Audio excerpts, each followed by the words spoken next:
ایک پل میں ہو گئے گم تیرے واسطے رابطے، اور تم۔ سعد بن مصطفیٰ ہمدانی کی کال اس وقت آئی تھی جب فیصلہ ہو چکا تھا۔ کبھی کبھی معذرت یا وضاحت کے تمام لفظ بے معنی ٹھہرتے ہیں۔ حمیدہ بھی اپنے دل کو مضبوط کر چکی تھی۔ میں نے آپ کو اتنا چاہا کہ میرا دل خالی ہو گیا، مگر آپ اپنی مجبوریوں کی زنجیر میں جکڑے بے بس انسان ہیں، شاید کسی کی محبت کے اہل بھی نہیں ہیں۔ کہہ دو جو تمہارے دل میں ہے، سب کہہ دو، اپنے اندر کا سارا غبار نکال دو، مگر پلیز مجھ سے ناراض مت ہو۔ اور وہ بھی شاید اپنا سارا غبار نکال دینے پر آمادہ تھی۔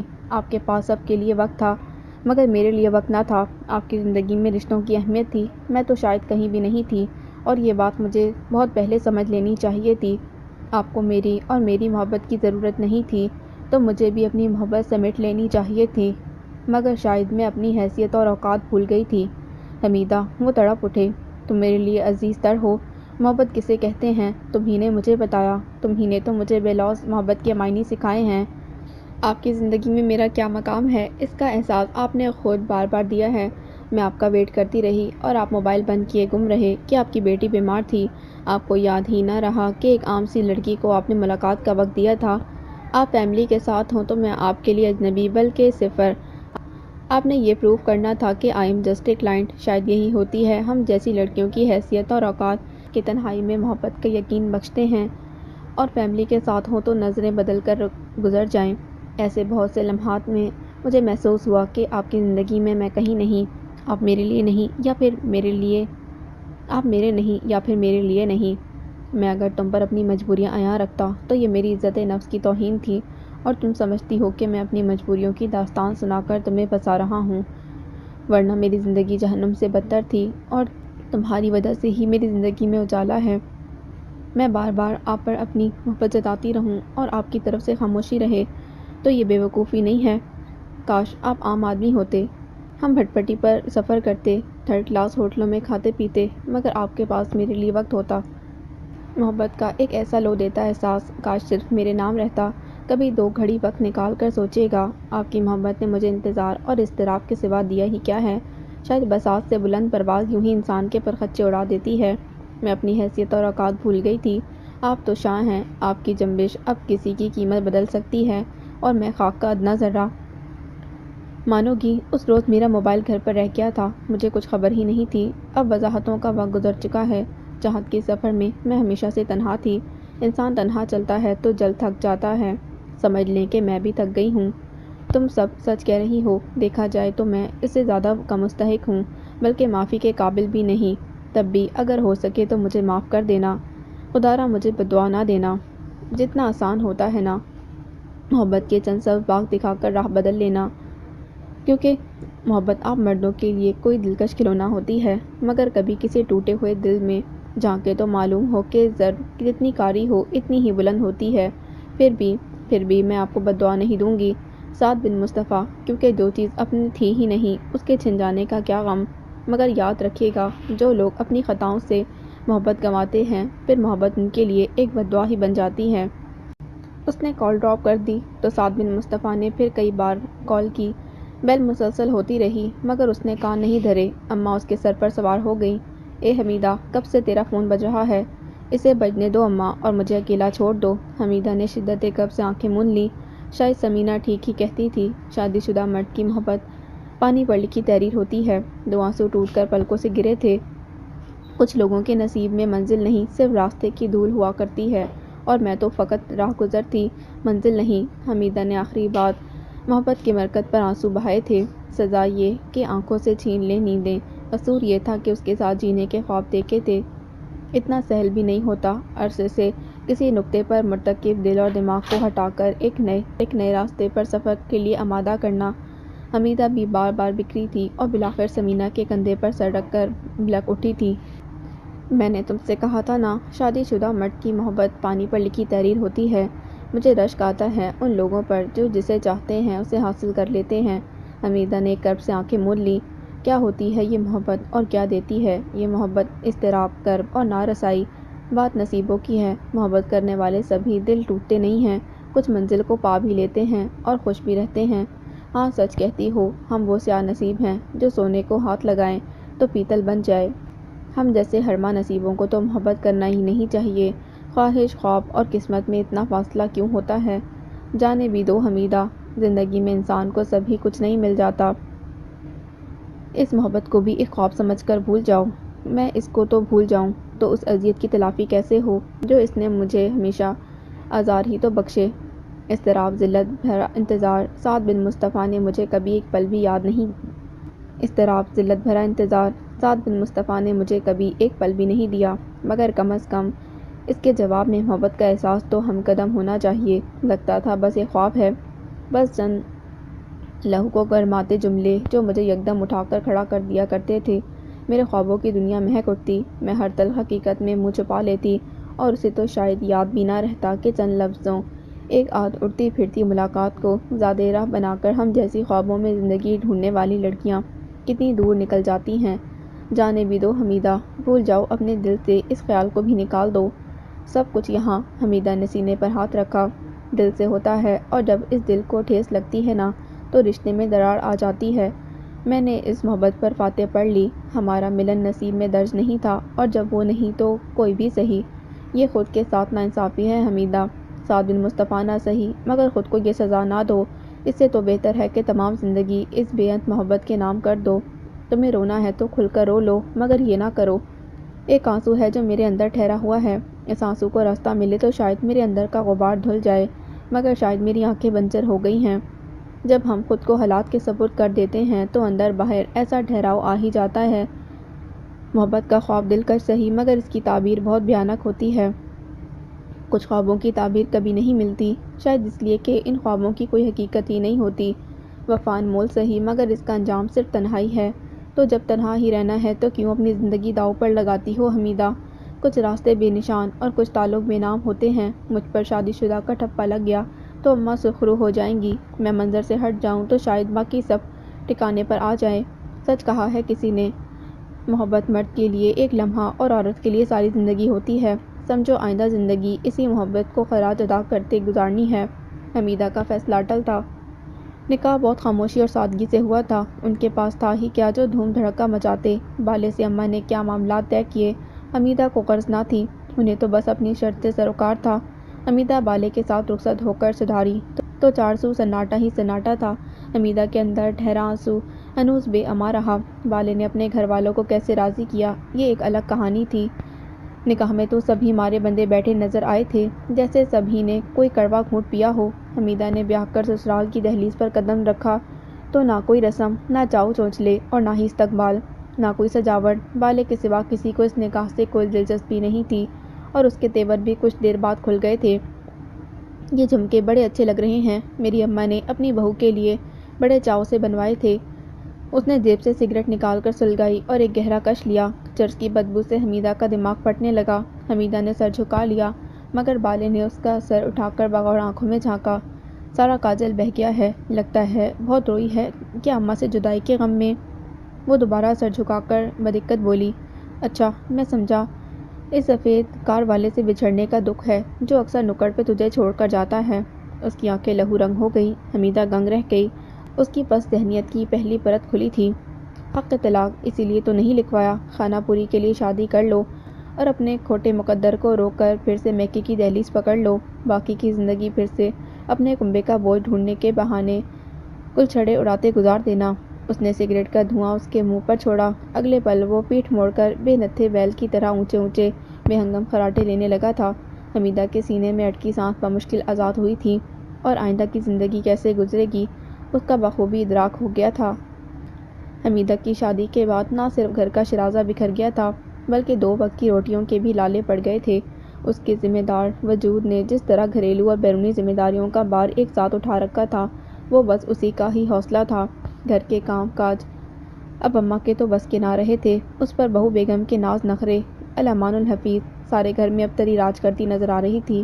گھر میں چار سو دھول ہی دھول اڑتی نظر آنے لگی، اور وہ جو حمیدہ کا خیال تھا کہ اس کے منظر سے ہٹنے پر سب کوئی ٹھکانے پر آ جائے گا، خام ثابت ہوا تھا۔ اگرچہ اس نے ملازمت سے استعفیٰ نہیں دیا تھا، مگر پرائیویٹ آفس تھا، اس کی نوکری زیادہ پرانی نہیں تھی جو بیشتر مراعات کا حصول ہوتا۔ سو گھر کا جو نظام اس کی تنخواہ کے سبب چلتا تھا اب منہ چڑھا کر رہ گیا تھا۔ وقت مقررہ پر ادائیگیاں نہیں ہو سکیں تو سارے کھاتے بند ہو گئے، قرض خواہوں کا دروازے پر تانتا بن گیا۔ نتیجتاً ایک جھک جھک چک چک کا سامنا اماں کو تھا۔ ابا یا فہد میاں کی صحت پر کون سا اثر پڑنا تھا؟ ان کے وہی لیل و نہار تھے، بس نہ چلتا بیوی کے قدموں تلے تگلی لگا دیں۔ گھر کے معاملات اور مسائل سے تو پہلے ہی ان کا لینا دینا نہ تھا، اب تو بالکل ہی ہاتھوں سے نکل گئے تھے۔ صفیہ انہی کے بل بوتے پر گھر میں دندناتی پھرتی تھی، اپنی مرضی سے سوتی جاگتی، کھاتی پیتی تھی، اور اماں تھیں کہ اس گھڑی کو سر پکڑ کر کوستی جب اسے بیاہنے کو ٹھانی تھی۔ زندگی عجیب گھن چکر بن کر رہ گئی تھی۔ وہ سمجھتی تھی کہ حمیدہ کو بیاہ کر بہو لے آئیں گی تو ایک ساتھ وہ فکرات سے خلاصی پائیں گی۔ حمیدہ کا پہاڑ جیسا بوجھ سرکے گا اور بہو آئے گی تو ساتھ لکشمی بھی لائے گی۔ فہد میاں کا قبلہ درست ہوگا اور انہیں سکھ کا سانس نصیب ہوگا۔ مگر یہاں تو الٹی آتے گلے پڑ گئی تھیں۔ بہو بیگم کے لیل و نہار فہد میاں سے بڑھ کر بگڑے ہوئے تھے۔ اماں چاہتیں کہ اب وہ گھر کا کام دھندا سنبھالیں، مگر انہیں تو کچھ آتا ہی نہ تھا۔ اگر آتا تو فون پر یہاں وہاں کالیں ملا کر گپیں ہانکنا، جواباً ہر وقت ان کے موبائل کی بھی گھنٹیاں بجتی رہتیں۔ موبائل سے فرصت پاتی تو اماں کے گھر کی حاضری لازمی تھی۔ بے پرواہی، پھکڑ پن اور گھر گھر پھرنے میں اماں سے 10 ہاتھ آگے تھیں۔ اس دن انہوں نے کہیں جانے کو پر تولے۔ اماں میں بھی تو ساتھ چلوں گی۔ وہ جھٹ برقع پہن کر کھڑی ہو گئی۔ ہائے مجھے تو 100 کام ہیں، 10 گھر پھرنا ہے، تو کہاں میرے ساتھ ماری ماری پھرے گی؟ وہ دنگ رہ گئیں۔ تو میں گھر میں رہ کر کیا کروں گی؟ ارے سارا گھر ابلا پڑ رہا ہے، صفائی ستھرائی کے برتن بانڈے مانجھ۔ اماں تم سے 1000 بار کہا ہے، یہ گھر کے کام دھندے مجھ سے نہیں ہوتے، تو تجھ سے ہوتا ہی کیا ہے؟ سارا دن پلنگ توڑنا اور کالے کرنا۔ اب بھلے برتن میلے پڑے رہیں، مگر پیٹ میں تو اپنے وقت پر ہی آگ لگے گی نا۔ چولہا چوکی سنبھال کر کیا کروں؟ راشن کے سارے ڈبے خالی پڑے ہیں۔ تو فہد سے کہتی پرچون والے سے ادھار پکڑ لاتا۔ پرچون والا خود گھر آیا تھا، اس کا 3 مہینے کا ادھار باقی ہے۔ آج دودھ والا بھی نہیں آیا، ورنہ چائے بنا کر روٹیاں تل لیتی۔ اب اماں منہ پھوڑ کر بتاتی کیا اچھی لگتی کہ دودھ والے نے بھی پرچون والے کی طرح مزید ادھار دینے سے صاف انکار کر دیا ہے، اور ابا نے ٹھیک ہی تو کہا تھا۔ دنیا کی ہر لڑکی حمیدہ نہیں ہوتی۔ دلہن بیگم کو تو پیر پھیلا کر سونے اور کھانے کی عادت تھی، وہ کہاں تک ان حالات میں گزارا کرتی اور کاہے کو کرتی؟ فہد نے انہیں بڑے سبز باغ دکھائے تھے، ادھر وہ بھی اپنے نام کی ایک تھی۔ اماں حسب عادت 10 گھر جھانک کر لوٹتیں تو گدھے گھوڑے بیچ کر سوتی نظر آتیں۔ گھر جوں کا توں پڑا ملتا، وہ کڑ کر رہ جاتیں، پیٹ دہائیاں دیتا تو یہاں وہاں کھا لیتیں۔ اس روز بھی گھر لوٹی تو چولہا اندھا پڑا تھا۔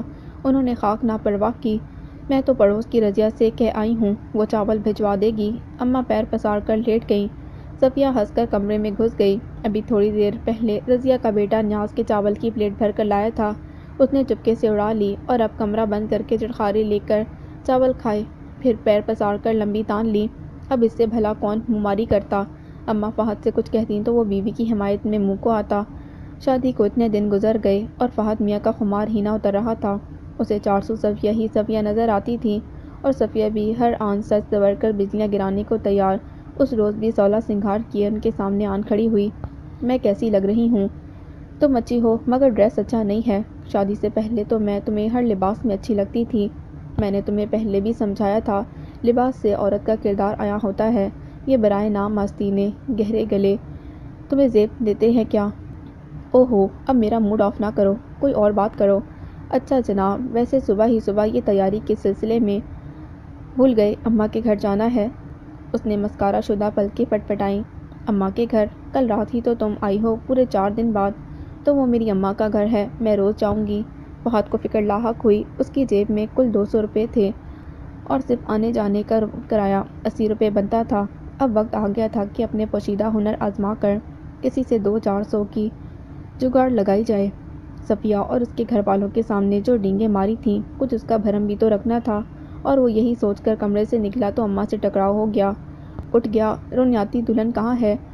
کیوں اماں، دلہن کا کیا تو نے اچار ڈالنا ہے؟ ارے برتن بھانڈے کیا میرا باپ قبر سے اٹھ کر دھوئے گا؟ اماں وہ سو رہی ہے، تم دھو لو نا۔ ارے تو وہ کب نہیں سوتی، اس کمبخت کا تو چلن ہی الٹا اور نرالا ہے، بجائے اس کے کہ وہ گھر کا چولہا چوکی سنبھالے۔ میں اس کے آگے روٹی رکھتی ہوں اور وہ کھا کر پیر پسار لیتی ہے۔ انہوں نے فہد میاں کو شرم دلانی چاہی، مگر فہد میاں نے آنکھیں ماتھے پر رکھ لیں۔ تو اماں تم اپنے گھر کا کام کرتی ہو، مجھ پر احسان تھوڑی کرتی ہو۔ ارے کمبخت، اس بڑھاپے میں تو مجھ سے اپنی بیوی کی چاکری کروائے گا۔ اوہو اماں، صبح ہی صبح میرا دماغ مت چاٹو۔ کچھ ناشتہ کھانے کو ہے تو دو۔ ارے نہیں ہے کچھ بھی، جا ہوا کھا۔ دودھ والے، راشن والے سب نے کھاتا بند کر دیا ہے۔ ہزاروں کا قرض بنتا ہے، پہلے وہ اتارو پھر آگے مانگنا، جب تک مٹی پھانکو۔ ان کی آواز بلند تھی۔ فہد میاں نے ایک چور نظر اپنے کمرے کے دروازے پر ڈالی۔ آہستہ بولو اماں، صفیہ سنے گی تو کیا سوچے گی؟ ارے جو دیکھ رہی ہے وہی سوچے گی، وہ خود کہاں کی راجکماری ہے، موئے جھوٹے بے ایمان فریبی۔ اماں کو 6 لاکھ کا دکھ بھلائے نہ بھولتا۔ ناچار فہد میاں جو جیب میں پڑی رقم کو ہوا دکھانی پڑی۔ لو کچھ کھانے پکانے کو لے آؤ، یہ 200 روپے، اس میں تو صرف ہانڈی کا سودا ہی آئے گا۔ ہاں تو پکا لینا ہانڈی، ہانڈی پکانے کے لیے راشن بھی چاہیے ہوتا ہے، وہ کہاں سے آئے گا؟ اماں کو یاد آیا، حمیدہ مہینے کی شروع تاریخوں میں سب کا حساب کرتی تھی، راشن والا، دودھ والا، پان چھالیہ کا خرچ۔ تو اماں یہ سب کیا صرف میرے کرنے کے کام ہیں؟ تو اور کون کرے گا، تم یا ابا؟ تمہارے ابا ایسے ہوتے تو رونا کاہے کا تھا، انہوں نے کبھی کچھ کیا ہے جو کریں گے؟ اس 200 میں ہانڈی کا سامان بھی آ گیا تو میری پان چھالیہ کے پیسے؟ وہ تو میرے پاس نہیں ہے۔ صاف کورا جواب۔ وہ ایک ٹھنڈی سانس بھر کر وہی 200 روپے لے کر چل پڑی تھیں۔ حمیدہ جب اس گھر میں بیاہ کر آئی تھی، اس گھر کا عجیب ہی ماحول دیکھا تھا۔ پالے کے سارے گھر پر اس کنواری بہن کا راج تھا، جس کی زبان کی رفتار تیز کام کو بھی شرماتی تھی۔ اس رانی کو گھر کے کاموں سے کوئی شغف نہ تھا، وقت بے وقت دروازے میں لٹکے رہنا جیسے اس نے خود پر فرض کر رکھا تھا۔ اس پر ناز نخرے۔ رانی کی اس مزاج کی تیز اور تندی کے سبب دیگر بیاہی بہنوں سے اس کی ایک پل نہ بنتی تھی، جو گھر کے افراد سمیت گھر کی ہر شے پر اپنا حق تصور کرتی اور بال بچوں سمیت حصے سے صبح اور شام آنکھ دھمکتی، لہٰذا رانی اور ان کے درمیان معرکہ ایک عام سی بات تھی، اور وہ جو حمیدہ کا بالے کی محبت کا گمان تھا، جاگ کی طرح بیٹھتا چلا گیا۔ شادی کی پہلی رات اس کا رویہ حمیدہ کو بہت کچھ سمجھا گیا تھا۔ وہ اپنی اس بے اعتنائی پر قائم تھا، بلکہ اس کی بے رخی میں روز افزوں اضافہ ہی ہوا تھا۔ شادی کے اگلے ہی روز اس نے حمیدہ کو سیاہ برقع تھما دیا تھا، اس تاکید کے ساتھ کہ عورتوں کا کھلے منہ پھرنا اسے پسند نہیں، اور میکے جانے کا تو نام بھی نہ لے، کہ وہ اس کے باپ بھائی کی طرح بے غیرت نہیں ہے، جو حمیدہ کے ٹکڑوں پر پلتے تھے اور حمیدہ ان کے حلق پر انگوٹھا رکھ کر دھڑلے سے غیر مردوں کے ساتھ آتی جاتی تھی۔ حمیدہ نے حمیت اور اپنائیت سے اسے بدلنا چاہا، اس کا دل مٹھی میں کرنا چاہا، تو وہ اور شیر ہو گیا۔ حمیدہ بھوکی پیاسی رہ کر رات کھانے کے لیے اس کا انتظار کرتی، اس نے اور تاخیر سے گھر آنا شروع کر دیا۔ بات بات پر بھڑک اٹھتا تھا، بیوی ہے تو بیوی بن کر رہ، تھانے دارنی نہ بن، میں نے نہیں کہا تھا تجھ سے کہ بھوکی مرنے کے لیے، اور سن لے کہ میرے آنے جانے کا کوئی وقت نہیں ہوتا، تو روٹی کھا لیا کر۔ حمیدہ کیا بتاتی کہ اس روٹی کا اس کو کیسا بھاری خراج ادا کرنا پڑ رہا ہے۔ زندگی کے لیے اس نے بڑے سنہرے خواب دیکھے تھے، اب تو بس سمجھوتا یا گزارا تھا، مگر اس میں بھی 2 کوڑی کی اوقات تھی۔ بالے کی دونوں بیاہی زبان دراز بہنیں آنے بہانے آ براجمان ہوتی اور کھانا کھا کر ہی ٹلتیں۔ وہ روٹیاں پکا پکا کر ہلکان ہو جاتی۔ گھر میں لمبے لمبے جالے لٹکے تھے، کچن کی دیواروں اور اشیاء پر میل اور چکنائی کے غلاف پڑے تھے۔ اس نے بالے کی توجہ دلا کر کچھ رقم حاصل کرنا چاہی۔ دیکھ حمیدہ، ہمارے چال چلن کا رہن سہن کو بدلنے کی کوشش مت کر، ہم جیسے ہیں تجھے بھی ہمارے ساتھ اسی طرح گزارا کرنا ہوگا۔ اور وہ جو حمیدہ کا محبت سے اسے بدلنے کا خیال تھا، وہ خام ثابت ہوا۔ وہ اگر کبھی ٹوک ہی دیتی، دیکھ بالے تو نہیں تم کہتے ہیں، وہ بدک اٹھتا، اپنا یا گھر کا حلیہ بدلنے کو سمجھاتی تو بگڑ جاتا، اور اس کا وہی ایک جواب، او حمیدہ اپنی اوقات میں رہ، ہمیں بدلنے کی کوشش تمہیں مہنگی پڑے گی، یہ کنبہ تیری کمائی پر نہیں چلتا جو تیری جوتی کے نیچے دب کر رہے، تمیز سکھانی ہے تو جا کے اپنے ماں باپ کو سکھا، یا پھر عادت کے مطابق اس کو 2 کوڑی کا کر دیتا۔ او ہم جیسے ہیں ویسے ہی رہیں گے، ہمیں بدلنے کی بجائے تو اپنے آپ کو بدلنے کی کوشش کر، ہمارے ہاں کی عورتیں جیسے رہتی ہیں تجھے بھی ویسے ہی رہنا ہوگا۔ ذرا جو وہ سجتی سنورتی اس کی تیوریاں چڑھ جاتیں، اتنا ہار سنگار کس کے لیے کیا ہے، بیوی کس کے لیے سجتی سنورتی ہے؟ دیکھ حمیدہ، مجھے یہ بازاری عورتوں والے ناز نخرے نہ دکھایا کر، ہم اپنی زنانیوں کو سر نہیں چڑھاتے ہیں۔ اچھا تو کیسے رہتی ہیں تمہارے گھر کی عورتیں، ذرا میں بھی تو سنوں۔ اس دن وہ کہی بیٹھی تھی، دن بھر تم گم رہتے ہو، رات گئے آتے ہو تو نیند یا نشے میں ایک عورت سے نکاح پڑھا کر کیا اسے کونے میں ڈال دیتے ہیں؟ اس کا گلا رن گیا۔ نہ تو کیا چاہتی ہے، ہر وقت تیرے گھٹنے سے لگ کر بیٹھا رہوں؟ مجھے 100 کام ہوتے ہیں، اور اس کے کام حمیدہ سے بڑھ کر کون جانتا تھا، جوئے بازی، تاش کے پتے یا مے نوشی۔ حمیدہ نے حلق کے ذریعے دل میں اترنا چاہا تو کیڑے نکالنا شروع۔ سالن کس نے پکایا ہے؟ کون پکا سکتا ہے؟ تمہاری بہن کو تو کچھ آتا ہی نہیں، اور محلے والے تو آ کر پکانے سے رہے۔ نمک بہت کرارا ہے۔ اگلے ہی پل اس نے پلیٹ دیوار پر کھینچ ماری۔ یوں کہو کہ تم مر کر بھی میری تعریف نہیں کر سکتے۔ دیکھ خاموش ہو جا ورنہ اچھا نہیں ہوگا۔ تو اچھا بھی کیا ہو رہا ہے، ساری زندگی برباد ہو کر رہ گئی ہے میری۔ وہ بوتل کے جن کی طرح حمیدہ کے سر پر آ کھڑا ہوا اور اگلے ہی پل حمیدہ کے بال اس کی مٹھی میں تھے۔ تجھے 1000 بار سمجھایا ہے اور کہا بھی ہے منہ بند رکھا کر، ہماری زنانیاں منہ نہیں کھولتی۔ اس نے جھٹکا دیا تو حمیدہ جا کر دیوار سے ٹکرائی۔ وہ تن فن کرتا نکل گیا اور اس کی آنکھوں میں آنسو بھر گئے۔ شامت اعمال اس دن اماں چلی آئیں اور حمیدہ کے سوا کون تھا جو ان کے دکھڑے سنتا۔ حمیدہ تیرے بغیر وہ گھر بکھر کر رہ گیا ہے۔ جانے مجھ سے کیا بھول ہوئی جس کی یہ سزا مل رہی ہے۔ گھر کا طور طریقہ، چلن کارخانہ سب تیرے دم سے تھا۔ ان کے جاتے ہی بالا سانپ کی طرح پھنکارتا حمیدہ کے سر آن کھڑا ہوا۔ کیا لینے آئی تھی تیری اماں؟ اماں مجھ سے ملنے آئی تھی۔ میرے پاس ہوتا ہی کیا ہے جو وہ لینے آئیں گی؟ تیرے پاس نہ سہی میرے گھر میں تو بہت کچھ ہے۔ سب سمجھتا ہوں میں تجھ جیسی بیویاں ہی شوہروں کی محنت کی کمائی میکے والوں کے حلق میں اتارتی ہیں۔ محنت کی کمائی؟ اپنے 2 نمبر کاموں کو محنت کی کمائی کہہ رہا تھا۔ پچھلی گلی میں تو گھر ہے، وہ اگر آ جاتی ہے تو تمہارا کیا جاتا ہے؟ نہ کرتے بھی وہ کہہ گئی، خوب جانتا ہوں میں تجھے اور تیری اماں کو۔ پوچھ ذرا کتنا مال کھایا ہے؟ اب سب سود سمیت واپس لوں گا، ذرا وقت آنے دے۔ وہ بکتا جھکتا پھر سے گھر سے نکل گیا۔ فہد شاپر لے کر گھر میں گھسا تو سامنے ہی اخبار پڑھتے ابا نے آہٹ پر کونا ہٹا کر اسے دیکھا، مگر وہ آنکھیں چرا کر اپنے کمرے میں گھس گیا۔ صفیہ پلنگ پر پیر پسارے مزے سے سو رہی تھی۔ فہد نے جھنجھوڑا تو آنکھیں ملتی اٹھ بیٹھی۔ اوہو، سوتے سے جگا دیا، ابھی 12 ہی تو بجے ہیں، ایسی کیا مصیبت آ گئی؟ تمہیں سونے کے سوا کچھ آتا بھی ہے؟ رات بھر کچن میں بند ہو کر موبائل پر بات کرو گی تو دن میں نیند ہی آئے گی نا؟ ہاں تو اپنی اماں سے ہی بات کرتی ہوں۔ پتہ نہیں یہ کیسی اماں ہیں جنہیں پرواہ نہیں کہ بیٹی کی نئی شادی ہوئی ہے۔ دیکھو میری اماں کو کچھ نہیں کہنا ورنہ اچھا نہیں ہوگا۔ فہد جان گیا کہ اب خاموشی میں ہی عافیت ہے۔ وہ اپنی اماں کے خلاف ایک لفظ نہ سنتی تھی۔ اچھا دیکھ میں تیرے لیے کیا لایا ہوں، لے یہ کھانا نکال۔ صفیہ نے شاپر کھول کر دیکھا تو حیران رہ گئی۔ ارے یہ 4 روٹی اور 1 پلیٹ سالن، یہ تو بس ابا ہی کھا جائیں گے۔ ارے تو ان کے لیے لایا ہی کون ہے، یہ تو تیرا اور میرا ہے، جلدی نکال بھوک لگ رہی ہے۔ بلکہ ایسا کر برتن یہیں سے لے لے۔ صفیہ نے شوکیس سے برتن نکالے تو ان پر دھول پڑی تھی، اب دھونے ناگزیر تھے۔ وہ برتن لے کر آئی تو ابا اسے دیکھ کر سنبھل کر بیٹھ گئے اور متوقع نظروں سے اسے دیکھا۔ وہ رخ موڑ کر بے تنائی سے کچن میں گھس گئی اور برتن دھو کر ٹرے میں سجائے اور بیگانگی سے اپنے کمرے میں گھس گئی۔ دیکھا تم نے حمیدہ کی ماں؟ ابا نے انہیں بڑی شکستہ نظروں سے دیکھا تھا۔ اس لڑکے نے ہمیں جھوٹے منہ نہیں پوچھا۔ تو تمہارا کیا خیال ہے؟ دنیا کی ہر لڑکی حمیدہ ہے، وہ بیٹی نہیں بہو ہے۔ میری حمیدہ چٹنی بھی بناتی تھی تو پہلے ہمارے آگے رکھتی تھی، خود آدھا پیٹ کھاتی۔ لوگ بیٹوں کی تمنا کرتے ہیں، ان کے لیے منتیں مانتے ہیں کہ بیٹے جوان ہو کر ان کا سہارا بنیں گے، کیا یہی دن دیکھنے کے لیے؟ کسی دانشور نے ٹھیک ہی کہا ہے کہ بیٹی ہمیشہ بیٹی رہتی ہے اور بیٹا تب تک بیٹا رہتا ہے جب تک اس کی شادی نہیں ہو جاتی۔ بیٹے بہو کا سکھ بھی قسمت والے اٹھاتے ہیں۔ ارے مر کھپ گئے تمہارے دانشور، فہد ہمارا اپنا تھا ہی کب جو پرایا ہونے کا ماتم کریں۔ حمیدہ چلی گئی، اب ہمیں کون پوچھے گا؟ شاید دوسروں کے سہارے پر زندگی محتاجی ہی کہلاتی ہے۔ اماں نے سادہ مگر گہری بات کہی تھی۔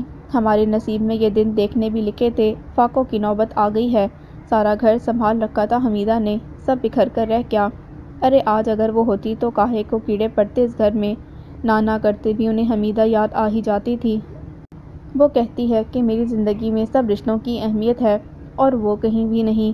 سعد بن مصطفیٰ ہمدانی ایک بار پھر سڑک ناپنے نکل کھڑے ہوئے تھے۔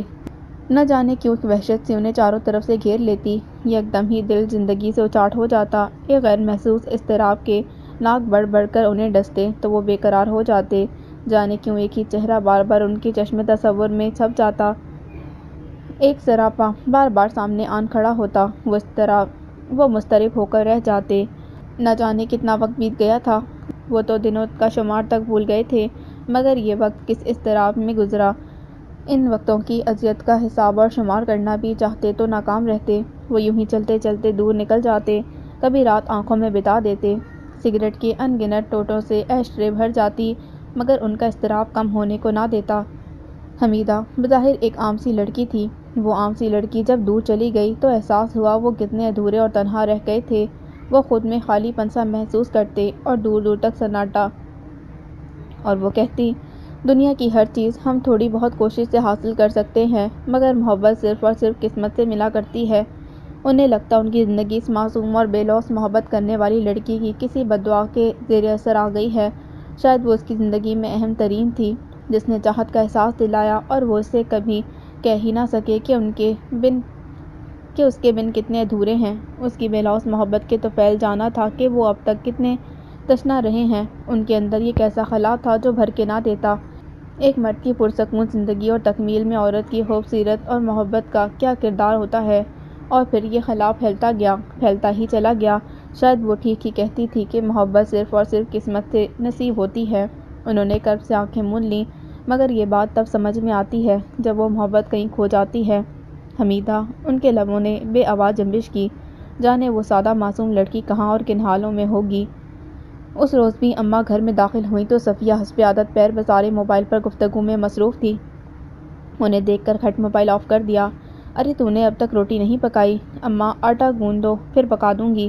ہائے، آٹا میں گوندھوں؟ مجھے تو عرصہ ہوا گھر کا کوئی کام کیے۔ بھلا کرے حمیدہ کا کبھی مجھے گھر کے کسی کام کو ہاتھ تک نہ لگانے دیا۔ تو بازار سے منگوا لو۔ کہاں تک بازار سے منگواؤں؟ گھر ہوٹل سے چلتا ہے یا موبائل سے؟ انہوں نے ہزار بند سے بندی تھیلی بہو کے سامنے پھینک دی۔ کیا آسمان سے نوٹ برس رہے ہیں؟ اتنے پیسے کہاں سے لاؤں؟ اور وہ جو فہد نے 10,000 روپے دیے ہیں فلیٹ کا سودا ہونے کے بعد۔ ارے فہد ایسے بھر بھر کے دینے والا ہوتا تو رونا کاہے کا ہے؟ اسے تو بس بڑی بڑی باتیں کرنا آتی ہیں۔ ایسے گنتھے بیٹے میں تو بیاہنے کیوں آئی تھی؟ تو کون سا کم ہے؟ تجھے نہ کوئی کام دھندا، بس گپے لگانا، آوارہ گردی، یہی تو لچھن تھے تیرے جو ماں باپ کو بھاری پڑ گئی۔ آؤ دیکھا نہ تاؤ، اپنی بلا میرے سر تھوپ دی۔ ہاں تو میں نے کب انکار کیا؟ وہ اکڑی۔ 100 کیڑے ہیں مجھ میں تو چھوڑ کیوں نہیں دیتے ہو؟ کیوں چمٹے ہو میری جان کو؟ تو تیرے ماں باپ کی آنکھوں پر کیا پٹی بندھی ہوئی تھی؟ آؤ دیکھا نہ تاؤ، اور بنا چاند پٹک۔ ارے فہد میاں کے گن تو تجھے سارا محلہ بتا دیتا۔ ایک تیری اماں تیری جان کو چمٹی رہتی ہے۔ ماں بیٹی کی ایسی محبت دیکھی نہ سنی۔ سب سمجھتی ہوں میں۔ تمہیں ان کا آنا کھلتا ہے، 2-4 گھڑی ان سے دکھ سکھ کیا کہہ لیتی ہوں، تمہیں برا لگتا ہے۔ ہائے ہائے، ایسے کون سے دکھ کے پہاڑ ٹوٹ پڑے ہیں تجھ پر؟ میں بھی تو سنوں۔ جاؤ جی جاؤ، اپنے کام سے کام رکھو، میرے منہ نہ لگو۔ اری چل چل، خوب جانتی ہوں میں تیرے کرم کرتوت۔ فہد پر جال ڈال کر پھنسا لیا، زبردستی آ کر بیٹھ گئی۔ گھر والوں نے پیسے کا چارہ نہ ڈالا ہوتا تو کون بیاہتا تجھے؟ پہلے اپنے گریبان میں منہ ڈال کر دیکھو، تمہارے گھر کتنوں کا بے وقت آنا جانا لگا رہتا ہے، گھر کو بازار بنا رکھا ہے۔ آئے ہائے، ایسے کون سے ناتھے نگوڑے میرے گھر کے پھیرے ڈالنے لگے؟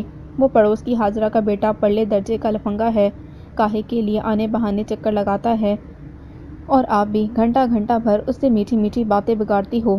اے لڑکی، منہ سنبھال کر بات کر، تجھ پر اللہ کی مار ہو، مجھ بڑھیا پر عیب لگا رہی ہے۔ وہ دنگ رہ گئیں۔ جاؤ جی، میرا منہ نہ کھلواؤ۔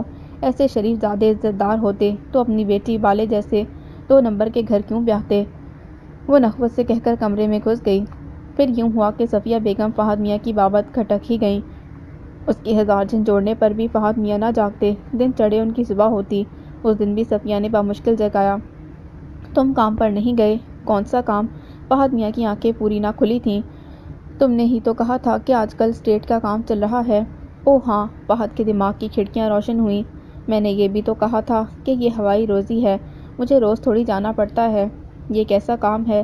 آمدنی کچھ نہیں اور کام کا کہہ کر روز نکلتے ہو۔ اس طرح رہا تو ہم کیسے الگ گھر لے سکیں گے؟ یہاں میرا دم گھٹتا ہے۔ ارے میری جان، میں نے کہا نا، میں جلدی تمہیں الگ فلیٹ لے دوں گا۔ مجھے بیوقوف نہ بناؤ۔ ملک کا وزیر اعظم بھی روز آفس جا کر بیٹھتا ہوگا، پر تم ان سے بھی بڑھ کر ہو۔ کام پر نہیں جاؤ گے تو ہم کیسے گھر اور گاڑی لیں گے؟ یہ وہ سبز باغ تھے جو فہد میاں اپنی ڈینگ باز فطرت کے سبب اسے دکھاتے رہے تھے، مگر صفیہ ان سے 4 ہاتھ آگے تھی۔ اس گھر کا بگڑا نظام اس کے سامنے تھا۔ پیسے کی کمی کے سبب ایک چیخم پکار پڑی تھی۔ ابا اور فہد کا نکما پن اتنے دنوں سے اتنا تو جانچ رہی تھی کہ فہد کے سارے دعوے وعدے کھوکھلے تھے۔ مجھے نہیں پتا، اپنے سارے وعدے پورے کرو ورنہ مجھے اماں کے گھر چھوڑ دو۔ تمہارے سر میں تو اماں کی بغل میں گھسے رہنے کا خناس بھرا رہتا ہے۔ تمہارا گھر رہنے کے قابل کہاں ہے؟ اس گھر میں کھانے تک کو تو ہے نہیں۔ یہ سب میرا ہیڈک ہے، میں کر لوں گا، تم دماغ نہ کھپاؤ۔ ارے کیوں نہ کھپاؤں؟ سارا دن تم پلنگ توڑتے ہو یا سچ بن کر نکل جاتے ہو۔ فہد کا موبائل بج اٹھا۔ رانگ کال تھی۔ اس نے کچھ دیر ہوں ہاں کے بعد ڈراپ کی اور صفیہ سے کہا، سنو، اس دن جو تمہاری اماں نے سونے کا سیٹ دیا تھا، ذرا اس کے بندے نکال دو۔ کس خوشی میں اس کی تیوریاں چڑھ گئیں۔ ارے ایک انسان کی موت اور زندگی کا سوال ہے۔ یہ بہت بڑا ایکسیڈنٹ ہوا ہے، جان خطرے میں ہے۔ میں تمہیں ایسے 1000 بندے بنوا دوں گا، بس میرا ایک پلاٹ بک جائے۔ صفیہ سوچ میں پڑ گئی۔ ان بندوں کی کلئی اترتی تو 2 ٹکے کے نہ تھے، اس کا کیا جاتا؟ صرف بندوں کے لیے اتنی سوچ بچار؟ بیویاں تو سنا ہے سر کے تاج کے لیے جان وار دیتی ہیں۔ صفیہ نے الماری سے بندے نکال کر دے ہی دیے۔ فہد نے خوشی سے بندے ہاتھ پر رکھ کر تولے۔ کچھ تو کام بن ہی جاتا۔ 10-12 ہزار سے تو کیا ہی کم کے پڑتے۔ تب تک صفیہ اور دیگر کا منہ بند کیا جا سکتا تھا، جو آئے روز اس کی جان کھاتی رہتی تھی، اور وہ بندے جیب میں رکھ کر گھر سے نکل آئے۔ حمیدہ پر ہر دن ایک کڑا عذاب بن کر گزرتا۔ بالے کے لیلوں نے ہار بدلنے تھے، نہ بدلے، اور اس دن تو حد ہی ہو گئی۔ اس نے کپڑوں کا ڈھیر ان کے سامنے لا رکھا۔ کپڑوں پر استری کر کے رکھ۔ میں نے کبھی مردانہ کپڑوں پر استری نہیں کی۔ اچھا، اس نے سفاک لہجے میں کہتے استری کی حرارت انتہا درجے پر رکھ دی۔ اس استری کی جلن تجھے بتائے گی کہ استری کیسے ہوتی ہے۔ اس کا پھنکارتا ہوا لہجہ اور انداز خطرناک تھا۔ بالے کے ارادے جان کر حمیدہ نے بچنا سنبھلنا چاہا تھا، مگر اس نے حمیدہ کی کلائی زور سے دبوچ لی۔ اگلے ہی پل سارا گھر حمیدہ کی چیخوں سے گونج رہا تھا۔ اس کی ہتھیلی کی کھال جل گئی تھی، مگر وہاں سننے والا کون تھا؟ رات گئے پو لوٹا تو حمیدہ تیز بخار میں پھنک رہی تھی۔ اے چل، ٹانگیں دبا میری۔ وہ پلنگ پر پیر پسار کر پڑ گیا۔ حمیدہ کے دائیں ہاتھ کی کھال جل گئی تھی۔ وہ صفاقی سے رخ پھیر گئی۔ دوسرا ہاتھ تو سلامت ہے نا، اسی سے دبا۔ دباتی ہے یا؟ نفرت سے کہتا اٹھ بیٹھا تو حمیدہ اسے ایک ہاتھ سے دباتی رہی۔ تیز بخار سے چکراتے سر کے ہمراہ یہ مشقت اس کی نظروں تلے اندھیرا چھانے لگا تو کہہ بیٹھی، اب بس بھی کرو، میرا سر دکھ رہا ہے۔ چل چل، بہانے مت بنا، دبا دبا۔ جانے کس بات کی سزا دے رہے ہو مجھے؟ تمہیں تو محبت کا دعویٰ تھا۔ انہیں لگتا بالا انہیں جان بوجھ کر اذیت دیتا ہے۔ محبت؟ وہ منہ پھاڑ کر ہنسا اور پھر اٹھ بیٹھا۔ ہاں ہاں کہہ دے کہ جو تیرے دل میں ہے۔ آج یہ بھی پوچھ لے کہ شادی کے بعد سے اب تک میں نے تجھے ہاتھ تک نہیں لگایا۔ پوچھنا کیوں؟ میں بیوی ہوں تمہاری۔ شدت ضبط سے حمیدہ کا چہرہ سرخ پڑ گیا۔ بیوی؟ ہا ہا ہا، واہ کیا بات ہے۔ کبھی بیوی 2 نمبر عورت بن جاتی ہے، کبھی 2 نمبر عورت بیوی۔ اگلے پل حمیدہ کے بال اس کی مٹھی میں تھے۔ مجھے غور سے دیکھ، میں وہی بے ڈھنگا سانڈ ہوں جس کی شکل پر تجھے تھوکنا بھی منظور نہ تھا۔ میں نے تیری ماں کو 1000 لالچ دیے، وعدے کیے، مگر وہ ٹس سے مس نہ ہوئی تو تیرے انکار کی وجہ سے پھر بالکل اچانک ایک دم تو کیسے مان گئی؟ حمیدہ دنگ رہ گئی، مگر وہ اپنے اندر کا زہر نکالنے پر آمادہ رہا۔ وہ محبت نہیں، محبت کا جھانسا تھا۔ میں اسے جل نہ دیتا تو وہ کیسے تیرا ہاتھ میرے ہاتھ میں دیتی؟ اب تو سمجھ جا کہ میں نے تجھ سے انتقام لینے کے لیے شادی کی ہے۔ میں تیرے کالے کرتوتوں پر پردہ ڈالنے کے لیے تجھے اپنا لیتا تو تو نے جو گل کھلایا تھا اس پر میرے نام کا ٹھپا لگا کر دنیا کے لیے پارسا بن جاتی۔ میں اتنا بے وقوف نہیں ہوں، سمجھی تو؟ حمیدہ کے تن بدن میں آگ لگ گئی۔ اس نے جھپٹ کر بالے کا گریبان پکڑ لیا۔ کیا سوچ کر اور کس بلبوتے پر تو نے اتنی گھٹیا بات کہی؟ میں تمہارا منہ نوچ لوں گی، ٹکڑے ٹکڑے کر دوں گی تمہارے۔ اس کی سانس دھنکی کی طرح چل رہی تھی۔ آنکھوں سے نفرت کی چنگاریاں چٹکنے لگیں۔ چل او چل، میرے سامنے زیادہ پارسا مت بن۔ مجھے سفید کار میں 1000 بار تجھے چھوڑنے آتا تھا، اسے میں کیا ساری دنیا دیکھتی تھی۔ یاد رکھ میرا نام بالا ہے۔ اپنی ذلت اور بار بار ٹھکرانا مجھے یاد ہے۔ میں تیری شکل کو کسی اور کے قابل نہیں چھوڑوں گا، یہ یاد رکھنا۔ اس نے اپنا گریبان حمیدہ کی گرفت سے چھڑایا۔ میں اگر چاہوں تو ابھی اور اسی وقت تجھے طلاق دے سکتا ہوں، مگر پہلے دنیا کے سامنے تیرا کارنامہ تو آ جائے۔ میری قابل نفرت شکل کو تو نے اپنے مطلب کے لیے قبول کر لیا اور میں تیرے کالے کرتوتوں پر پردہ ڈالنے کے لیے تجھے اپنا لیتا۔ اتنا بے وقوف تو نہیں ہوں میں۔ حمیدہ کے کردار پر اچھالی گئی کیچڑ اس کے سارے وجود کو داغدار کر گئی تھی۔ وہ سر اٹھانے کے قابل نہیں رہی، اس لیے حمیدہ کے دل نے شدت سے زمین پھٹ جانے کی دعا کی تھی۔ زندگی کے ہر پل نے حمیدہ سے بھرپور خراج وصول کیا تھا، مگر حیات کا یہ رخ کڑا ترین تھا۔ اس کی جلد بازی اور جذباتیت کے ایک فیصلے کا ایک بھیانک انجام ہوگا، اس لیے وہم و گمان میں بھی نہ تھا۔ جب از خود اس نے اپنے آپ کو ناقابل قبول قرار دے کر بالے جیسے گھٹیا انسان کو اپنا لینے کا فیصلہ کیا تھا تو یہ اس کی وقتی جذباتیت اور جلد بازی تھی۔ پھر بھی وہ تو سمجھتی تھی اپنی محبت اور خدمت سے ان سب کے دل جیت لے گی، مگر یہاں تو دل میں زہر بھرا پڑا تھا اور نگاہوں پر شک و شبہ کی پٹی۔ بالے کے دل اور دماغ میں اس کے لیے اتنا تنفر اور گند بھرا ہوا تھا۔ اس کو اپنا آپ لائق نفرین محسوس ہونے لگا، اور بھلا جرم ہی کیا تھا اس کا؟ بس ایک معصوم سی محبت تو شبنم کے قطرے کی مانند شفاف تھی۔ اچانک چشمے تصور میں ایک چہرہ اٹھ کر آیا اور دو موتی پلکوں سے ٹوٹ کر گرے تھے۔ بجھتی شام سے پوچھا میں نے، جس کو بچھڑتے مدت بیتی، کچھ تو بتا وہ کیسا ہے؟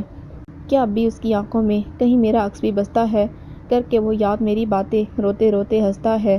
کچھ دیر تو شام خاموش رہی، پھر ہنس کر مجھ سے کہنے لگی، دکھ جس کا تجھے یوں ڈستا ہے، تیری حد سے دور کہیں اب ساتھ کسی کے بستا ہے۔ اماں اس گھڑی کو کوستی جب فہد میاں کو بیاہنے کا خیال ان کے دماغ میں آیا تھا۔ فہد میاں پہلے کون سے ان کے بس میں تھے، اب تو بالکل ہی کاٹ کے الو بن کر رہ گئے تھے۔ بہو بیگم موبائل سے فرصت پاتی تو اماں کے در کی حاضری لازمی تھی۔ اماں ان کی ہٹ دھرمی اور ڈٹائی پر چیختی چلاتی رہتی اور فہد میاں بیگم کے پیچھے نکلتے چلے جاتے۔ فہد میاں کی اسی بے حسی اور کمک کے سبب صفیہ سسرالیوں یا سسرال کو خاطر میں نہ لاتی، بس فہد میاں سے مطلب رکھتی۔ صبح شام اس کے در کی حاضری میں ایک وقت کی بھی کمی پڑ جاتی تو اماں تڑپ کر آن پہنچتی، بیٹی کے کمرے میں گھسی گسر بسر کرتی رہتی اور وہیں سے نکل جاتی۔ اس روز نکلی تو ایک گٹری بغل میں دبائی تھی۔ اماں نے لپک کر جا لیا، یہ گٹری کہاں لے جا رہی ہو؟ میرے رشتہ داروں میں شادی ہے، بہن نے میرے کپڑے منگوائے ہیں۔ صفیہ کی ڈٹائی عروج پر تھی۔ ارے تیری بہن ایسی کون سی حور ہے جو تیرے کپڑے پہن کر سج جائے گی؟ دکھا گٹری ذرا میں بھی تو دیکھوں۔ انہوں نے زبردستی گٹری چھین کر کھولی تو آنکھیں پھٹی کی پھٹی رہ گئیں۔ ان کے گھر کا بیشتر سامان جو گاہے بگاہے غائب ہوتا جا رہا تھا، کپڑے لتے چھوٹا موٹا سامان۔ اوئے اللہ، یہ تو وہی موبائل ہے جو رات سے غائب ہے۔ شامت اعمال ایک روز صفیہ اپنا موبائل چارج نہ ہونے پر ان کا اٹھا کر لے گئی، اور تبھی اللہ جھوٹ نہ بلوائے تو ایسی ایسی بیہودہ کالیں ان کے پاس آ رہی تھیں کہ اللہ دے اور بندہ لے۔ اماں کو لگا دنیا ان کی نظروں کے سامنے گول گول گھومنے لگی ہے، اور واہ رے ان کی چوری اور سینہ زوری۔ اماں گٹری بغل میں دبا چمپٹ اور دونوں کی ماں بھارت شروع۔ ارے تو کیا گھر کے سامان پر میرا حق نہیں ہے؟ ارے تیرا ناس جائے، میں نے کیا تیرے گھر والوں کا بھر نہ بھرنے کے لیے یہ کپڑے لتے بنوا دیے تھے؟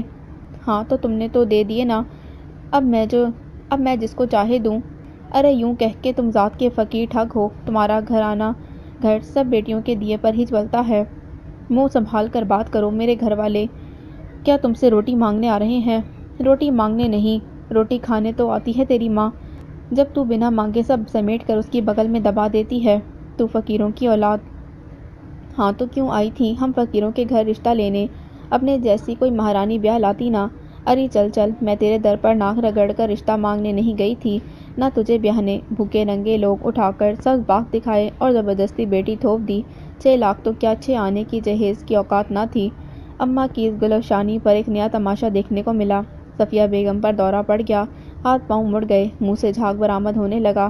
اماں انہیں لے کر بھاگم بھاگ ہسپتال پہنچی۔ پرائیویٹ کلینک کی روایت کے عین مطابق دواؤں کا انبار منگوا کر ڈرپ لگوا دی گئی۔ فہد میاں کلینک میں پھٹکے تک نہیں، ان کی جیب میں پھوٹی کوڑی ہوتی تو خبر لیتے۔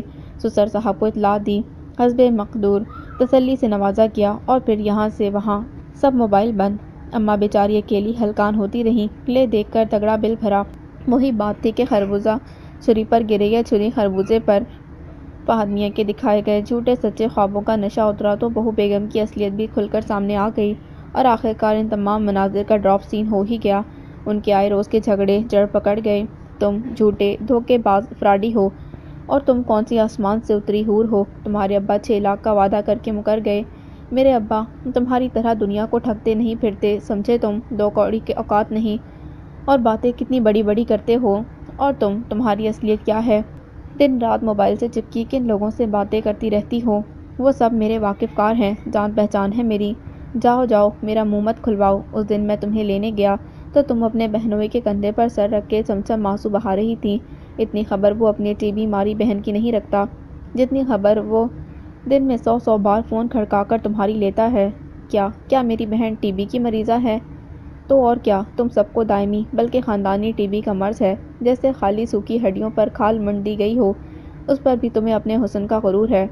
جہیز تمہارے ابا نے دیا نہیں، اور جو دیا وہ سب 2 نمبر، کیونکہ خود تم 2 نمبر ہو۔ فہد میاں کو بندوں کی قلعی اترنے پر ہی ان سب کی اصلیت پتہ چل سکی تھی۔ جب فہد میاں اسے اتارنے پر تلے تو اماں بھلا کاہے کو پیچھے رہتی۔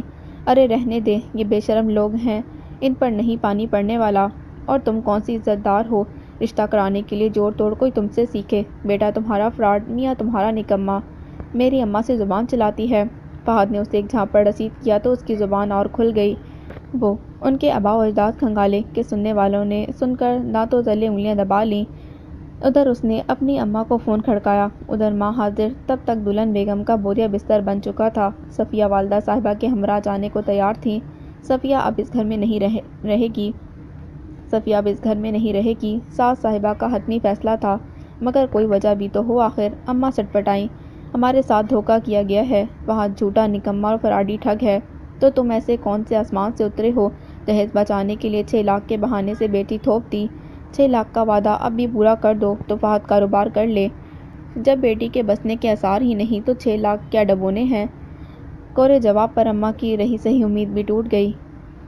تو ہی کھا اپنے گھر والوں کے جوتے، اگر کما کر دینے قابل ہو جائے تو مجھے لینے آ جانا، ورنہ نہیں۔ صفیہ بیگم اماں سمیت یہ جا وہ جا، اماں اور فہد میاں دیکھتے رہ گئے۔ لو جی، آئے بھی وہ، گئے بھی وہ، ختم فسانہ۔ کچھ دن گزرے تو فہد میاں کی چڑی اتری اور پچھتاؤں نے گھیر لیا۔ صفیہ بھی غنیمت تھی، انہیں بیٹی دیتا کون؟ کم از کم کوئی شریف عزت دار تو ہرگز نہیں۔ انہیں انہی جیسوں نے رشتہ دیا، اور یہ بات وہ خود بھی جانتے تھے۔ صفیہ لاکھ بری سہی پر بیوی تو تھی، اور وہ اس کی کمی محسوس کرتے، اس کے لیے ایک روز اسے لینے جا پہنچے۔ اسے رکھنا ہے تو الگ گھر لے کر رکھو، ساس صاحبہ کا حکم نامہ ملا۔ اس گھر میں بھی صفیہ اپنی مرضی کی زندگی گزار رہی ہے۔ یوں کہو، تمہیں خود بیٹی کے در پر پڑ کر روٹیاں توڑنی ہیں۔ چلو یوں ہی سہی، میری بیٹی ہے، اسے الگ رکھ لوگے تو ہم ایک دوسرے کو سہارا ہی دیں گے، اور اگر نہ رکھوں تو، فہد میاں نے صاف دھمکایا، تو طلاق کے پیپر تیار کروا لو، اور 2.5 لاکھ مہر کے بھی تیار رکھنا۔ فہد میاں کی آنکھیں چوپٹ کھل گئیں، یہاں تو لینے کے دینے پڑ گئے تھے۔ اس روز حمیدہ علی الصبح آئی تو ان کا منہ اترا ہوا تھا۔ اماں اس کو دیکھ کر دہل اٹھیں۔ حمیدہ تو اس وقت خیر تو ہے؟ کیوں اماں، یہاں آنے کے لیے کوئی وقت دیکھنا پڑے گا مجھے؟ وہ تلخی سے کہہ کر برقعے کی ڈوریاں کھولنے لگی تو اماں سنبھل گئیں۔ ارے نہیں، میرا یہ مطلب نہیں تھا، جم آؤ، 100 بار آؤ، میں تو یہ پوچھ رہی تھی کہ خیریت سے تو آئی ہو، کسی نے کچھ کہا تو نہیں؟ حمیدہ کا چہرہ خطرناک حد تک سنجیدہ تھا اور کسی سنگین صورتحال کی ترجمانی کر رہا تھا۔ اماں اپنی تسلی چاہ رہی تھیں۔ کسی نے کیا کہنا ہے اماں، جب ایک بات طے ہے کہ میں ان سے نہیں جیت سکتی۔ اماں جانتی تھیں والے سمیت اس کا سارا گھرانہ ٹیڑھا بد دماغ ہے، مگر انہیں دوسروں سے زیادہ حمیدہ سے توقعات تھیں۔ انہوں نے اٹھنا چاہا تو سر چکرا کر رہ گیا۔ وہ دوبارہ تخت پر لیٹ گئیں۔ حمیدہ نے انہیں اٹھایا۔ ارے اماں، تمہیں تو بخار ہے۔ کیا کہوں حمیدہ، زندگی تو کب کی ختم ہو گئی، اب تو بس اپنے آپ کو گھسیٹنا ہے۔ ناشتہ کر کے آئی ہو یا لاؤں؟ اماں کو تیز بخار تھا اور گھر ابتری کا شکار، کچن میں چوہے گھوم رہے تھے۔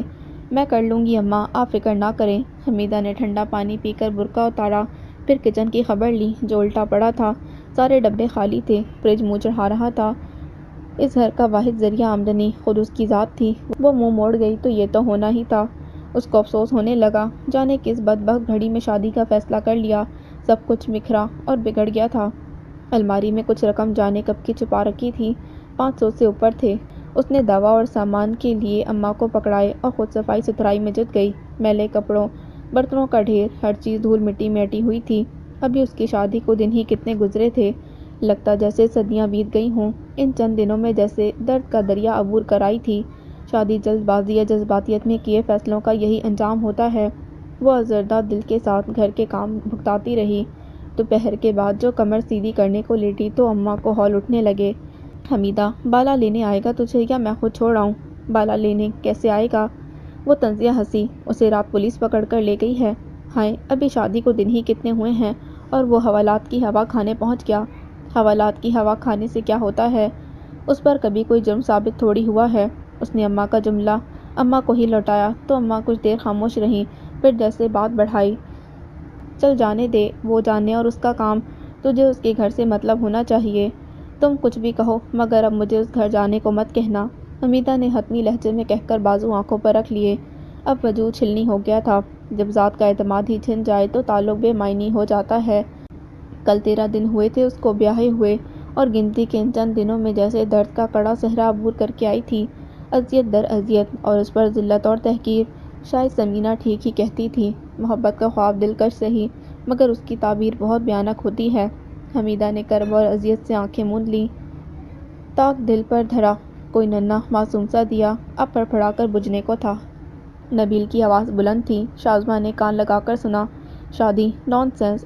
اب میں ہر راہ چلتی سے تو شادی کرنے سے رہا۔ ارے محبت، مائی فٹ، یہ لفظ میں 1000 لڑکیوں سے کہہ چکا ہوں، اور تم لڑکیاں کون سی وفادار ہوتی ہو، بھول گئیں؟ تمہاری جمی سے جان میں نے ہی چھڑائی تھی، اگر اس کے بدلے کچھ وقت تمہارے ساتھ گزار لیا تو تم جان کو ہی آ گئیں۔ گھر آؤ گی تو رزلٹ بھی دیکھ لو گی۔ میں اگر ہر لڑکی سے شادی کرنے لگوں تو میرے گھر میں خود میرے لیے جگہ نہ رہے۔ یہ تمہاری اپنی غلطی کہ اس کی سزا میں کیوں بھگتوں؟ تمہیں اپنے اچھے برے کا خود پتہ ہونا چاہیے۔ کوئی بھی بڑے باپ کا بیٹا پیسے کے جھلک دکھا کر روم بک کروا لے گا تو تم رات گزار لو گی۔ You shut up! تم نے اپنی عزت گنوائی ہے تو میں نے بھی تم پر تمہاری اوقات سے زیادہ خرچ کیا ہے۔ شاہزماں نے گہری سانس لی۔ نبیل کی حرکتیں اب ڈھکی چھپی نہیں رہی تھیں۔ اپنی انہی بدفعلیوں کے نتیجے میں وہ کئی بار جیل کی ہوا کھا چکا تھا۔ سعد بن مصطفیٰ کئی بار اپنا اثر و رسوخ استعمال کر اسے چھڑوا چکے تھے، مگر اس کی وہی مجرمانہ حرکتیں اور اب یہ تازہ ترین افتاد، اسے اپنے اعتراف خطرے کی گھنٹیاں ہی گھنٹیاں بجتی محسوس ہونے لگیں۔ حمیدہ کا گھر بھائیں بھائیں کرنے لگا۔ کچھ بھی تو باقی نہیں رہا۔ وہ لوٹ آئی تھی، فہد کی بیوی گھر چھوڑ کر چلی گئی تھی، مگر سب کچھ ویسے کا ویسا ہو جانے کے بعد بھی بہت کچھ بدل گیا تھا۔ اماں ابا کی اکثر تکرار چلتی رہتی تھی، میں نے تم سے پہلے ہی کہا تھا اس ڈینگ باز نکمے کو نہ بیاہو، مگر تم سنتی ہی کہاں ہو میری۔ اے میاں جانے دو، گزارا کرنے والی بہت ہوتی ہیں، تمہیں بھی تو آخر ہم نے بھگتا ہی ہے نا۔ یہ بات ابا کو آئینہ دکھانے کے لیے کافی تھی، مگر وہ اپنی خطا تسلیم کرنے والوں میں سے کہاں تھے۔ اچھا، ایسے کون سے جہنم بھگت لیے تم نے؟ بھول گئی اپنے باپ کی اوقات؟ اپنے میکے سے اچھی زندگی گزاری ہے۔ میرے باپ کی لگی بندی آمدنی تھی، باتوں کی شہنشاہ نہیں تھے۔ بہشتی، تم نے اور تمہارے بیٹے نے ہوائی قلعے بنانے کے سوا کیا ہی کیا ہے؟ اور تم کون سی 30 مار خان ہو، بیٹا بیٹی دونوں کے مقدر پھوڑ دیے۔ اس جواری بالے کے بارے میں سارا محلہ جانتا ہے، آ لینے دو اسے، جیل سے نپٹ لوں گا اس سے۔ میرے بارے میں گلی میں جیسی باتیں پھیلائی ہیں سب معلوم ہے مجھے۔ تو کون سا غلط کہتا ہے؟ نہ تم اور تمہارا بیٹا نکمے ہوتے، نہ ہم یہ دن دیکھتے۔ تبھی وہ کہتا پھرتا ہے کہ تمہیں 2 وقت کی روٹیوں کے لالے پڑ گئے۔ جو واپس بٹھا لیا حمیدہ کو۔ حمیدہ کو ہم نے نہیں بٹھا رکھا، وہ بے ڈھنگا بیل اس کے قابل ہی کہاں ہے۔ تو بیاہتے وقت کیا آنکھوں پر پٹی بندھی تھی؟ تب تو ایسا بے ڈھنگا بیل نہیں تھا۔ تمہارے ایسے کرم کرتوت تھے کہ کوئی تمہاری بیٹی بیاہنے آتا۔ جاؤ جاؤ، میرے منہ نہ لگو۔ حمیدہ کو بیاہنے کا مشورہ میں نے تمہیں نہیں دیا تھا، تمہارے ہی دماغ کو چڑھ گئی تھی، اور فہد کے لیے بھی تمہاری آنکھوں میں لالچ کی پٹی بن گئی تھی، اور ہاتھ کیا آیا؟ تمہارے سمجھانے کے بارے میں جو کچھ میرے کانوں نے سنا ہے، تم سن لو تو ڈوب مرو، مگر اپنی کوتاہی کہاں مانو گی؟ کام تو تمہارے اپنے بگاڑے ہوئے ہیں۔ گھٹیا خاندان کی لڑکی اٹھا کر لاؤ گی تو نیچ پن تو ضرور دکھائے گی۔ اب کیوں بیٹھ کر پچھتاتی ہو؟ جاؤ ذرا جا کر اس محلے میں اس گھرانے کے بارے میں پوچھو تو پتہ چلے۔ ابا نے طنزیہ کہا، مگر اماں دل جلی تھیں، پھر واقعی ہاتھ مل کر رہ گئیں۔ سچ مچ اس محلے میں جا پہنچی اور سمدھی صاحب کی ہمسائی کو جا لیا، جو اتفاق سے ان کی واقف کار بھی نکلیں۔ اے بی بی، کیا کہوں؟ تمہیں اب چھان پٹک کا خیال آیا؟ انسان سوئی بھی لیتا ہے تو چھان پٹک کر لیتا ہے، برا نہ ماننا، اس گھرانے کے رنگ ڈھنگ کسی سے ڈھکے چھپے نہیں ہیں۔ مت ماری گئی تھی میری۔ اماں نے ٹھنڈی سانس بھری، جو ان فقیروں سے رشتہ جوڑ لیا۔ سچ کہتی ہو، ذات کے فقیر ہی تو ہیں۔ چمڑی جائے پر دمڑی نہ جائے، کوئی چوڑا چمار بھی ان کی بیٹیاں نہ بیاہے، اور یہ صفیہ، اس سے تو اللہ بچائے۔ 52 گز کی زبان ہے اس کی، اور لچھن ایسے کہ کیا بتاؤں، اس کا کردار تو سارے محلے میں مشہور ہے۔ صفیہ کو تم نے مفت میں ٹھکانے لگا دیا، ایسی بھولی نظر تو نہیں آتی ہو کہ اتنا نہ سمجھ سکو کہ یہ سب مال بچانے کا ڈرامہ تھا۔ 6 لاکھ کا چارہ نہ ڈالتے تو اس چین چڑی کو کون بیاہتا؟ پرلے درجے کا کنجوس ہے یہ بڈھا، گھر کی چھت بیچ کر ٹکڑے کر لیے کہ مرنے کے بعد بیٹے حقدار بن کر کھڑے ہو جائیں گے، یہ نہ سوچا کہ بیوی اور طلاقن بیٹی کا کیا بنے گا۔ گھر کی رقم منافع میں کھپا دی، اس سے تو ان کا دانہ پانی چلتا ہے، تمہیں دے دی تو کیا خاک پھانک کر گزارا کریں گے؟ اماں بددل ہو کر لوٹیں۔ صاف ظاہر تھا کہ انہیں الو بنا کر اپنا الو سیدھا کیا گیا تھا، مگر اب پچھتائے کیا ہوت؟ کس سے پوچھ کر حمیدہ نوکری پر جا رہی ہے؟ بالا تن فن کرتا اماں کے سر پر سوار ہوا۔ مگر وہ بھی اماں تھیں، ڈرنے یا دبنے والوں میں سے نہیں تھیں۔ حمیدہ نے نوکری سے چھٹیاں لی تھیں، استعفیٰ نہیں دیا تھا، اور یہ بات تم بھی جانتے ہو۔ او خالہ، میں خاوند ہوں اس کا، کوئی چماڑ نہیں۔ اس نے مجھ سے اجازت کیوں نہیں لی؟ چل چل بڑا آیا خاوند، سارا زمانہ جانتا ہے تیری اوقات اور کرتوت۔ جو ایک اڈا چلانے کے جرم میں جیل کی ہوا کھا کر آیا ہے اور مجھے آنکھیں دکھا رہا ہے، تو تیری بیٹی میں کون سے لال جڑے ہیں؟ تمہاری آنکھوں پر کیا پٹی بندھی تھی جو مجھ سے بیاہ دی؟ اسی لیے تو تمہیں مجھ جیسا بھی نہ ملتا۔ او، میری بیٹی نے تیری بہن کی طرح گھر سے بھاگ کر نکاح نہیں پڑھایا۔ او خالہ، میری بہنوں کو بیچ میں مت لاؤ۔ تم نے حمیدہ کا نکاح مجھ سے پڑھایا ہے یا میری بہنوں سے؟ تو میں نے کون سا تجھ سے نوٹ لیے ہیں؟ تو میری حمیدہ کے قابل ہی نہ تھا۔ پر سن لے، اب وہی ہوگا جو حمیدہ چاہے گی۔ یوں کہو نا خالہ، حمیدہ کو بیاہنے سے تمہیں روٹیوں کے لالے پڑ گئے ہیں۔ اپنا گھر چلانا ہے جو اسے گھٹنے سے لگا کر بٹھا لیا ہے، اسے بیاہنے کا تو بس بہانہ تھا۔ بالے، میں تیری زبان گدی سے کھینچ لوں گی اگر تو نے حمیدہ کے لیے ایک لفظ بھی منہ سے نکالا۔ ارے جاؤ خالہ، سب سمجھتا ہوں، چاروں طرف سے خالی ہاتھ رہ گئی ہو، بہو تمہاری چھوڑ کر بھاگ گئی ہے، اب بیٹی کو تو بسنے دو، یا یوں کہو کہ انتقام لے رہی ہو مجھ سے، تمہیں مال جو نہیں ملا۔ تو پرلے درجے کا جھوٹا اور فراڈی ہے۔ مجھے اپنی ماں جا قلی چڑھا زیور پکڑا کر اپنی خبیث دوست نادر کے ہاتھوں وہی زیور لٹوا لیا۔ سب سمجھتی ہوں میں، تیری اس نادر سے کتنی یاری ہے، اور تیرے ہی کہنے پر اس نے یہ کام کیا تھا، اور اس زیور میں بھی آدھا نکلی تھا۔ تو بیٹی تم نے کون سا مجھے آسمان سے اتری حور دی تھی؟ جانے کتنے گھاٹ کا پانی پی کر بیاہی تھی۔ یہی اوقات ہوتی ہے ایسی بدچلن لڑکیوں کی، مجھ جیسے غنڈوں سے ہی نصیب پھوٹتے ہیں۔ او ناز پیٹے نامراد، اپنی بک بک بند کر اور شکل غرق کر یہاں سے۔ جاتا ہوں خالہ، پر یاد رکھنا، اتنی آسانی سے طلاق نہیں دوں گا۔ عدالتوں کے پھیرے لگاتی رہ، اگر طلاق کا حق لے لیا تو عدالت ہی اسے طلاق دے گی۔ چل چل، تجھے جو سمجھنا ہے سمجھتا رہ، مگر یاد رکھ، حمیدہ تیرے گھر نہیں آئے گی۔ وہ جہالت اور کروفر سے بھگتا جگتا نکل گیا تو حمیدہ استہزاء سے ہنس دی۔ اس نے اپنا حق طلاق استعمال کرتے ہوئے دعویٰ دائر کرنے کے ساتھ ہی عدالت میں بالے کی غنڈہ گردی کے خلاف FIR بھی کٹوا دی تھی۔ آج کل میں اسے نوٹس مل ہی جانا تھا، مگر حمیدہ جانتی تھی آخرکار انہیں فیصلہ مل ہی جائے گا۔ شاید زندگی میں پہلی بار اماں نے اتنا کھل کر حمیدہ کی حمایت لی تھی۔ انہیں لگا وہ صبح کی ٹھنڈی چھاؤں تلے آ گئی ہے۔ ابا ہامتے کامتے گھر میں داخل ہوئے تھے۔ ارے حمیدہ کی ماں، سنتی ہو، وہ گلناز۔ ہائے خبردار، جو تم نے سموئی چین چھڑی کا میرے سامنے نام بھی لیا ہو۔ سارے محلے کے لڑکوں سے آنکھ مٹک کر چلتا تھا اس کا، منہ کالا کیا تو محلہ پاک ہوا۔ اوفو، بیچاری گلناز کی اماں۔ ارے تو کیا وہ ذات کی بھٹیارن، نان بائی کی اولاد زبیدہ مر گئی؟ چلو اچھا ہی ہوا، محلہ پاک ہوا۔ مرغی چور نہ ہو، میری مرغی چرا کر کھا گئی تھی۔ اوفو، ایک تو تم پوری بات نہیں سنتی اور اسے ادھوری بات کا جواب بھی بم کی طرح پھوڑ دیتی ہو۔ اے میاں، تمہیں آتا ہی کیا ہے سوائے دوسروں میں کیڑے نکالنے کے؟ کبھی اپنے گریبان میں منہ ڈال کر دیکھو تو پتہ چلے۔ ابے او، محاوروں کی مشین، کبھی تو کان دھر کر کوئی بات سن لیا کر۔ ارے سارا محلہ گلناز کے گھر میں گھسا پڑا ہے، تم نے مجھے یہ بتانے کے لیے آواز دی تھی؟ ارے تو تمہاری تیز گام کو مات دیتی زبان کے سامنے کون ٹھہر سکتا ہے؟ بندہ کہتے کہتے آدھی بات بھول جاتا ہے۔ واہ، بھولنا بھی کیا خوب بہانہ ہوتا ہے، کہیں ایسا نہ ہو تمہیں اپنا آپ ہی یاد رہے۔ ہاں، باقی سب بھول جائیں۔ او ہو اللہ کی بندی، تم بھی بات کو کہاں سے کہاں لے جاتی ہو۔ اچھا ذرا اپنا کان ادھر لاؤ۔ اماں پرے کو سرکی اور ابا نے جو بات ان کے کان میں کہی، اس کو سن کر ان کی آنکھیں چوپٹ کھل گئیں اور وہ اسی وقت برقع سنبھال کر گلناز کے گھر کی جانب لپکیں۔ دو واقعات ایک ساتھ ظہور پذیر ہوئے تھے، صفیہ بیگم کی طرف سے خلا کا نوٹس اور گلناز کا اجڑنا۔ ایک بار پھر وہی کنجکاوس اور صیاد کا گھر گلناز کا مقدر ٹھہرا۔ دنوں نے مہینوں کی صورت اختیار کی تھی کہ گلناز اپنی مرمری باہوں کی چوڑیاں توڑتی لوٹ آئی۔ جائیداد کے تنازع پر نفیس بیگ کا قتل ہو گیا تھا، بالآخر پہنچی وہیں پر خاک جہاں کا خمیر تھا۔ شاید گلناز کی تقدیر میں یہ سیاہ باب بہت پہلے ہی درج کر دیا گیا تھا، ہونی ہو کر ہی رہتی ہے، سو ہو کر رہی اپنے ہی وقتوں میں۔ رب اپنے وجود کا بھرپور یقین دلاتا ہے، انسان کا سارا تنتنا جھاگ کی مانند بیٹھ جاتا ہے، اور وجود کی پرغرور فصلیں خود اپنے ہی قدموں میں آن گرتی ہیں، اور خودی کا فخر خاک ہو کر ہوا میں تحلیل ہو جاتا ہے۔ گلناز کا تم تراک بھی خاک ہو گیا۔ یہ دن زبیدہ کی پھول جیسی بچی پر ستم کا ایسا پہاڑ ٹوٹنے کے تو نہ تھے۔ وہ کئی روز رنج و الم کی تصویر بنی ماتم مناتی رہی، لیکن اگر نیک شریف بیویوں کی مانند کچھ روز عدت میں بیٹھی رہتی تو کدگڑے بازی کا شوق کیسے پورا ہوتا؟ لہٰذا چند روز نفیس بیگ کی نام نہاد محبت کا سوگ منا کر اسے اپنی پرانی جون میں لوٹنے میں زیادہ وقت نہ لگا، مگر ہائے اس زود و پشیماں کا پشیماں ہونا! فہد میاں کے ارمانوں بھرے دل کا قتل کر کے اس نے جفا سے توبہ کی تو کیا کی۔ بعض اوقات ازالے کی ہر صورت اپنے معنی کھو دیا کرتے ہیں۔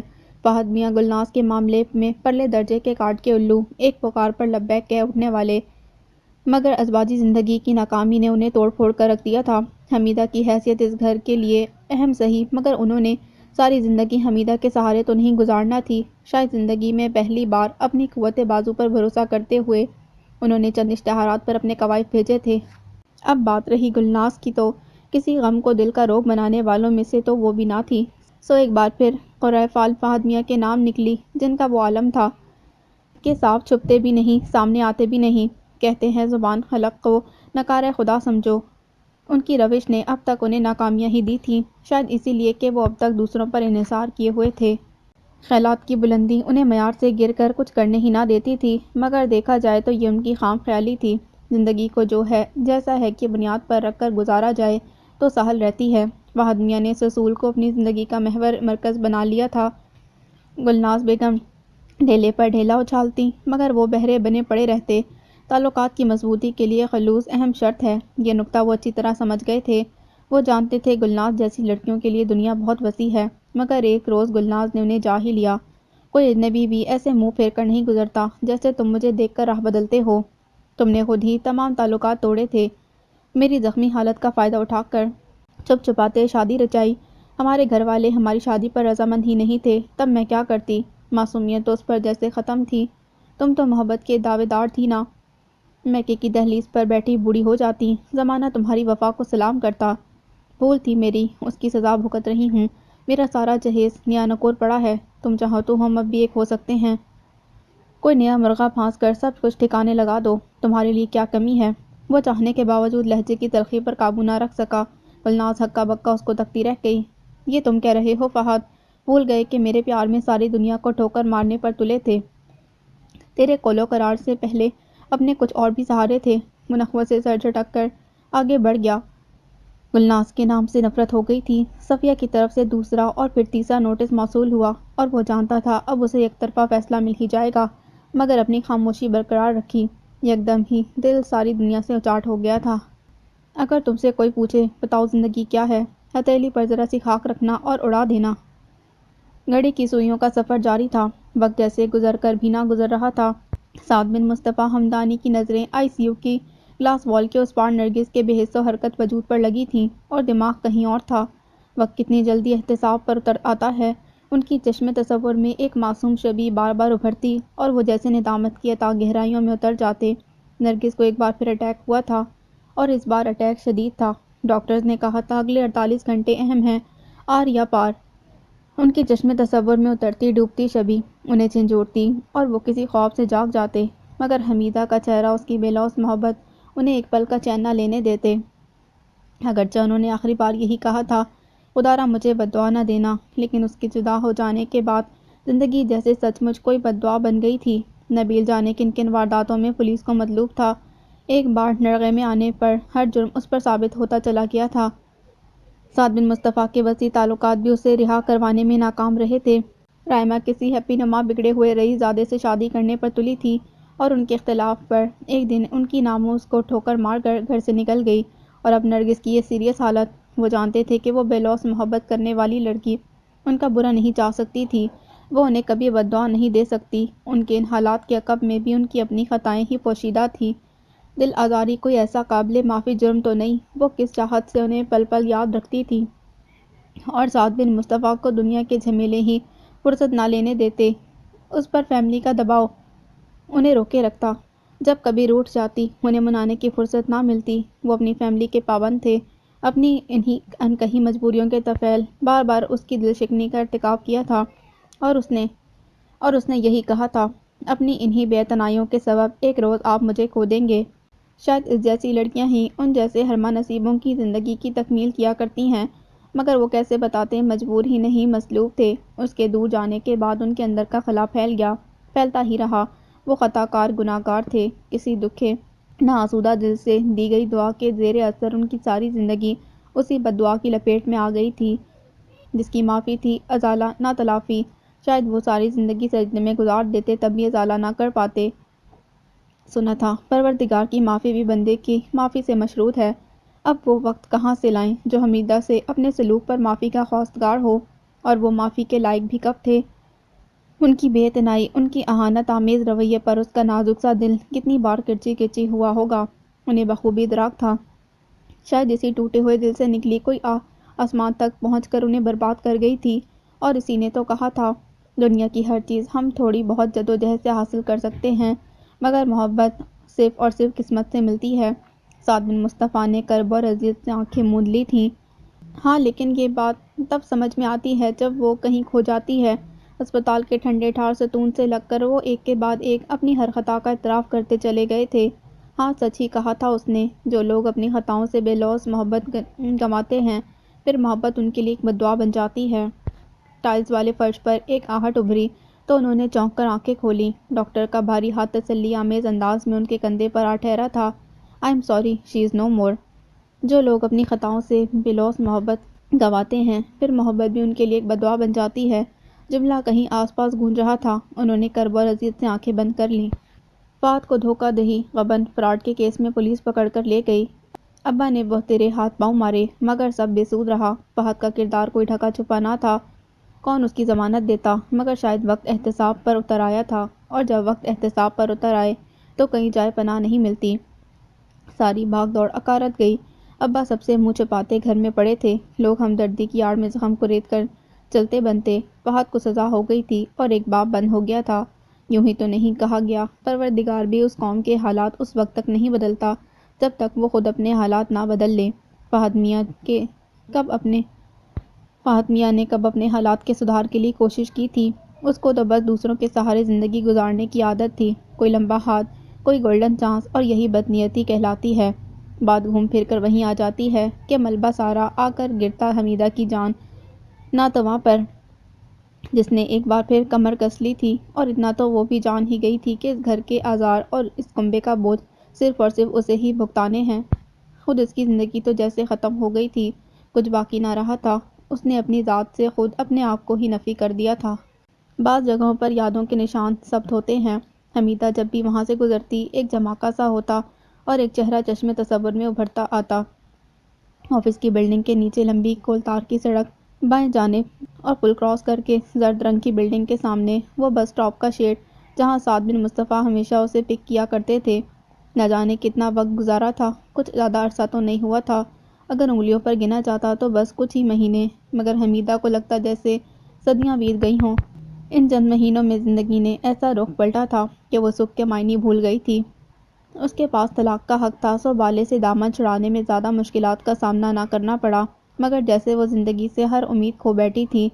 کتنی عجیب بات تھی، وہ ان راستوں سے بارہا گزری تھی۔ سعد بن مصطفیٰ کا آفس بھی وہیں تھا۔ نگاہیں ہر سفید مرسیڈیز پر جم سی جاتیں، مگر کبھی ان سے سامنا تو کجا اڑتی پڑتی کوئی جھلک بھی نصیب نہ ہو سکی تھی۔ مگر آج کی تاریخ میں یہ انہونی بھی دشت تھی۔ ایک سفید مرسیڈیز پہلے حمیدہ کے قریب سے گزرتی چلی گئی، پھر کچھ آگے جا کر ٹھہری اور بیک ہو کر اس کے پاس آ کر رکی۔ حمیدہ کی نظریں سعد بن مصطفیٰ پر ٹھہر کر رہ گئیں۔ وہی وجاہت اور متانت، اور وہی اسٹیئرنگ پر جمے سفید شفاف ہاتھ۔ بنا کچھ کہے انہوں نے فرنٹ ڈور وا کیا تو وہ نشست سنبھال کر انہیں تکتی رہی۔ کتنے ٹوٹے بکھرے شکستہ لگ رہے تھے۔ اپنی ہمیشہ کی جامع زیبی کے باوجود الجھی اور منتشر سے حمیدہ کہے بغیر نہ رہ سکی۔ آپ ذرا نہیں بدلے، وہی رکھ رکھاؤ، شائستگی، وہی ٹھہراؤ۔ انسان بظاہر پرسکون نظر آتا ہے، مگر اس کے اندر کتنی توڑ پھوڑ ہوتی ہے یہ تو وہ خود ہی جانتا ہے۔ ان کے لہجے میں انکہا کرب سمٹ آیا، گو کہ نرگس سے ان کا گہرا قلبی تعلق کبھی نہ رہا تھا، مگر یک بیک زندگی جیسے بکھر گئی تھی۔ وہ سب کچھ ہوتے ہوئے بھی خود میں ایک خالی پن سا محسوس کرتے۔ احساسِ تنہائی بڑھ جاتا تو لمبے لمبے روڈ ناپنے نکل کھڑے ہوتے۔ دل یکدم زندگی سے اچاٹ سا ہو کر رہ گیا، اور اس توڑ پھوڑ کی وجہ وہ چونکے بغیر نہ رہ سکی۔ ساری زندگی بکھر کر رہ گئی ہے، کچھ بھی اپنے مقام پر نہ بچا۔ انہوں نے نرگس کی موت کے بارے میں بتایا تو حمیدہ کو ٹھیس لگی۔ اچھے لوگوں کی قسمت میں جانے اتنے دکھ کیوں ہوتے ہیں؟ تم سناؤ کیسی گزر رہی ہے؟ سنا ہے شادی کر لی تھی، پھر یہ اکیلا پن؟ جب اتنا پتا ہے تو یہ بھی معلوم ہوگا کہ کیوں۔ حمیدہ جانتی تھی ان کے باس سے سعد بن مصطفیٰ کی شناسائی ہے، اور لاکھ ناک نہ کرنے پر بھی آفیسز میں بات ایک دوسرے تک پہنچ ہی جاتی ہے۔ حمیدہ، اللہ گواہ ہے میں نے زندگی کے ہر گزرتے پل میں تمہاری خوشیوں کے لیے دعا کی ہے۔ ہاں مگر کچھ دعائیں دور جا کر محفوظ ہو جاتی ہیں۔ وہ تلخی سے کہہ کر کھڑکی سے باہر جھانکنے لگی۔ بائی دا وے تمہیں جانا کہاں ہے؟ کچی بستی کی اسی ٹیڑھی میڑھی گلیوں میں کچھ لوگوں کو تقدیر بس چھوتی ہوئی گزر جاتی ہے۔ وہ سالوں بعد بھی وہیں اور انہی حالات اور مقام میں نظر آتے ہیں۔ اگر آپ کے پاس وقت ہے تو ڈراپ کر دیں۔ وہ آج الجھی ہوئی آزردہ تھی اور شاید پہلی بار ہی انہیں ڈراپ کرنے کو کہا تھا، ورنہ وہ تو ہمیشہ بہت محتاط رہتی تھی۔ اس کی کیفیت ٹوٹی بکھری سی تھی۔ سعد بن مصطفیٰ کے دل کو کچھ ہوا۔ اس کامنی سی لڑکی کو کھو کر انہوں نے خسارے ہی خسارے اٹھائے تھے، مگر وہ کیسے کہتے؟ وہ اسے اپنے پن کی امید یا دلاسا کس آس پر تھماتے جب ان کی زندگی خود ان کی اپنی دسترس میں ہی نہ تھی؟ قیوم آباد میں آ کر مرسیڈیز میں ایک جھٹکا کھایا تھا۔ سعد بن مصطفیٰ نے بونٹ اٹھا کر کچھ کھٹپٹ کی اور پھر ڈرائیونگ سیٹ پر آ بیٹھے۔ یہ کئی روز سے پرابلم کر رہی تھی۔ اگر تمہیں منزل تک نہ پہنچا سکی تو کیا کروں گی؟ اگر تمہیں منزل تک نہ پہنچا سکی تو کیا کرو گی؟ میں کسی بس سے تو جا سکتی ہوں، مگر علاقہ حساس ہے، کسی لیڈی کے ساتھ نہ ہونے سے آپ پر کوئی مصیبت بھی پڑ سکتی ہے۔ وہ کتنی باوفا تھی۔ سعد بن مصطفیٰ اسے تکتے رہے۔ تمہیں اپنی زندگی کی پرواہ نہیں؟ اور اگر میں کہوں کہ زندگی میں اب میرے لیے کچھ نہیں بچا تو؟ حمیدہ کی آنکھیں ڈبڈبائیں۔ حمیدہ تم ایک قابل لڑکی ہو، جو سچ مانو تو میں تمہارا اہل ہی نہیں ہوں۔ مجھے اتنا اعتبار مت دو۔ یہ اندھیرا سناٹا تنہائی سنسان راستہ، میں ڈگمگا بھی تو سکتا ہوں حمیدہ۔ آج بتا ہی دو تمہیں مجھ پر اتنا یقین کیوں ہے؟ ہماری نادانیاں کرنے والی عمر نہیں ہے، اور مجھے خود سے بڑھ کر اپنے رب پر بھروسہ ہے کہ اس نے مجھے اتنا کامل ایمان دیا ہے کہ اگر آپ ڈگمگا بھی گئے تو میں ان گزرتی گاڑیوں کے نیچے آ کر مر سکتی ہوں۔ اور سچ مانو تو جس رب پر اتنا کامل بھروسہ ہے اس سے ایسی نا امیدی۔ وہ لاجواب ہو گئے۔ کچھ فیصلے انسان اللہ پر بھی چھوڑتا ہے، جو راہ دکھاتا ہے وہی منزل تک بھی پہنچاتا ہے۔ سعد بن مصطفیٰ نے انہی کی بات لوٹائی تھی۔ جانے کتنے لمحے بیتے۔ مرسیڈیز حمیدہ کے اسٹاپ پر آ کر رکی اور وہ اتری تو سعد بن مصطفیٰ دامنِ گیر تھے۔ گھر چلنے کو نہیں کہیں گی؟ اس نے نفی میں گردن ہلائی۔ میرے گھر کے راستے میں کوئی کہکشاں نہیں ہے۔ کبھی کبھی منزلیں درد کے کڑے صحرا کو عبور کر کے مقدر بنتی ہیں۔ حمیدہ، ہم گزرے وقت کو واپس نہیں لا سکتے، مگر گئے وقت کی تلخیوں کا ازالہ تو ممکن ہے۔ حمیدہ بنا کچھ کہے مڑ گئی۔ ملال یہ تھا کہ اب صبح کی طلب ہی نہیں رہی تھی۔ اگلے روز حمیدہ کے آفس پہنچے۔ حمیدہ انہیں دیکھ کر سٹپٹا گئی۔ آپ کو یہاں نہیں آنا چاہیے تھا، میری ساکھ خراب ہو سکتی ہے۔ اس آفس کا مالک میرا واقف کار ہے، میں اسے ملنے بھی تو آ سکتا ہوں، مگر کوئی وجہ بھی تو ہو۔ سوچا جو بات تم سے کل نہ کہہ سکا آج کہہ دوں کہ میں آج بھی تم بن ادھورا ہوں۔ حمیدہ نے ایک ٹھنڈی سانس بھری۔ ہر بات کا ایک وقت ہوتا ہے، اور جب وہ وقت گزر جائے تو بات میں معنی رہ جاتی ہیں۔ کبھی ہم لاکھ کوشش کے باوجود منزل تک نہیں پہنچ پاتے، اور کبھی منزل خود چل کر ہمارے پاس آ جاتی ہے۔ یہی تقدیر ہے۔ حمیدہ سے بڑھ کر کون جانتا تھا سکھ ان کے مقدر میں کس قلیل مقدار میں درج تھا۔ وہ ان لوگوں میں سے تھی جو طویل مسافت کے بعد منزل کے نشان پاتے ہیں، مگر پل بھر کے لیے۔ مجھے غور سے دیکھیں، اب مجھ میں کون سی خوبی پیدا ہو گئی ہے، بلکہ اب تو میری مارکیٹ اور گر گئی ہے۔ مجھ پر طلاق شدہ کا لیبل بھی لگ گیا ہے۔ اس کا لہجہ تیکھا تھا۔ تم جیسی لڑکیاں ہیرو میں تولے جانے کے قابل ہوتی ہیں۔ میرے وجود، میری زندگی کا خلا تم جیسی عورت ہی پر کر سکتی ہے۔ میں نے آپ تک پہنچنے کا دروازہ اپنے ہاتھوں بند کر دیا تھا، مگر نہ جانے کیوں دل کو ایک یقین سا تھا کہ وقت کبھی نہ کبھی آپ کو میرے سامنے ضرور لا کھڑا کرے گا۔ اور وقت تو آ گیا ہے، مگر میرا دل خالی ہو گیا ہے۔ مان لو کہ یہ سب ایسا ہی ہونا لکھا تھا۔ میرا اور تمہارا ملن انہی حادثات کے بعد درج تھا۔ میں نے آپ سے کہا تھا نا، سعد بن مصطفیٰ ہمدانی، شاید اس نے پہلی بار انہیں نام سے پکارا تھا۔ دنیا کی ہر چیز ہم تھوڑی بہت کوشش سے حاصل کر سکتے ہیں، لیکن محبت صرف اور صرف قسمت سے ملا کرتی ہے۔ اب اس کھوئی ہوئی محبت تک پلٹنے کی وجہ شاید اس لیے کہ آپ تنہا رہ گئے ہیں۔ آپ کے گھر کا شراسہ بکھر گیا ہے۔ آپ کے گھر کو کسی عورت کی ضرورت ہے، شاید نگرانی یا اس بکھراؤ کو سمیٹنے کے لیے۔ اس کے لہجے میں ایک تلخی سمٹ آئی تو سعد بن مصطفیٰ دنگ رہ گئے۔ حمیدہ کے لہجے میں ان تمام تر دل آزاریوں کا دکھ سمٹ آیا تھا۔ اتنی بدگمانی۔ سعد بن مصطفیٰ حیرت اور صدمے سے اسے تکتے رہے۔ حمیدہ کے لفظوں نے انہیں سرتاپا جھنجھوڑ کر رکھ دیا تھا۔ وہ کئی لمحات کے بعد کچھ کہہ سکے تھے۔ نرگس نے مجھے یا میرے گھر کے بکھراؤ کو سمیٹا ہوتا تو شاید میں کبھی اتنا تنہا اور نا آسودہ نہ ہوتا۔ مگر جہاں عزت نفس مانے ہو وہاں پر پردہ پوشی کو جائز سمجھتا ہوں۔ وہ کہہ کر رکے نہیں تھے مگر حمیدہ کی بدگمانی نے انہیں توڑ پھوڑ کر رکھ دیا تھا۔ اسی شام سمینہ کا فون آیا اور حمیدہ کی مشکل یہ تھی کہ وہ کبھی اس سے کچھ چھپاتی نہ تھی۔ بھول گئیں تمہارے ہی الفاظ تھے، اس محبت کے لیے رب کی رضا، قسمت کا فیصلہ۔ ان کا کہنا ٹھیک ہے، ممکن ہے یہ سب یوں ہی لکھا ہو۔ سچ کہوں تو میرے اندر سناٹا اتر آیا ہے، دل اب تک گزرے وقتوں کی صفاقیاں نہیں بھول پایا۔ جو سچ مانو تو اب صبح کی طلب ہی نہیں رہی۔ یوں نہ کہو حمیدہ، تم ان کے اندر نہ ہوتی تو وہ تم تک کبھی نہ پلٹتے۔ مانا کہ بار بار انہوں نے تمہیں نظر انداز کیا، خودداری اچھی چیز ہے مگر انا انسان کی خود ساختہ اکڑ کا نام ہے۔ اپنی اس اکڑ سے قسمت کے کھلتے دروازے بند مت کرو۔ ایک بار، صرف ایک بار اپنے اندر جھانک کر تو دیکھو، تمہارا دل جو کہتا ہے صرف اس پر عمل کرو۔ میں نے قسمت پر بھروسہ کھو دیا ہے سمینہ، لگتا ہے یہ بھی قسمت کا کوئی وار ہے۔ میں اپنی بے لوث محبت کا خراج سمجھ کر انہیں اپنا لوں اور قسمت کوئی نئی چال چل جائے۔ جو لوگ قسمت کی دستک پر کواڑ بند کر لیتے ہیں، یقین مانو کہ بہت نا آسودہ رہ جاتے ہیں۔ آنے والے وقت کے خوف سے ہاتھ آنے والی قسمت کو رد کر دینا کہاں کی دانش مندی ہے۔ جانے کیوں گزرے وقت کی اذیت بار بار نظروں کے سامنے گھومتی ہے۔ سعد بن مصطفیٰ نے کبھی مجھے اپنائیت یا مان بخشا ہوتا تو کیوں کسی کمزور لمحے کی زد میں آ کر اپنی زندگی داؤ پر لگا بیٹھنے کی خطا کرتی، ورنہ اپنی ساری زندگی اس محبت کے نام کر دینے کا حوصلہ تھا مجھ میں۔ جانے بھی دو، وقت برا ہو کہ بھلا گزر ہی جاتا ہے، وہ وقت بھی آخر کار گزر ہی گیا نا۔ تمہاری نادانی تھی اور نادانیوں کا صلہ بھی پا لیا تم نے، تقدیر کی بدبختی سے نجات پائی، یہ بھی کم نہیں۔ اب قسمت پلٹ کر دستک دے رہی ہے تو تمہارے ہاتھ گزرا وقت آ گیا ہے۔ محبت سے اعتبار کھو بیٹھو تو زندگی ختم ہے، یہ زندگی کے ہی کڑے رخ ہیں، اس کا پلٹ کر آنا بھی تمہاری قسمت کی دلیل ہے۔ تم دروازے بند کر لو تو قسمت پلٹ جائے گی۔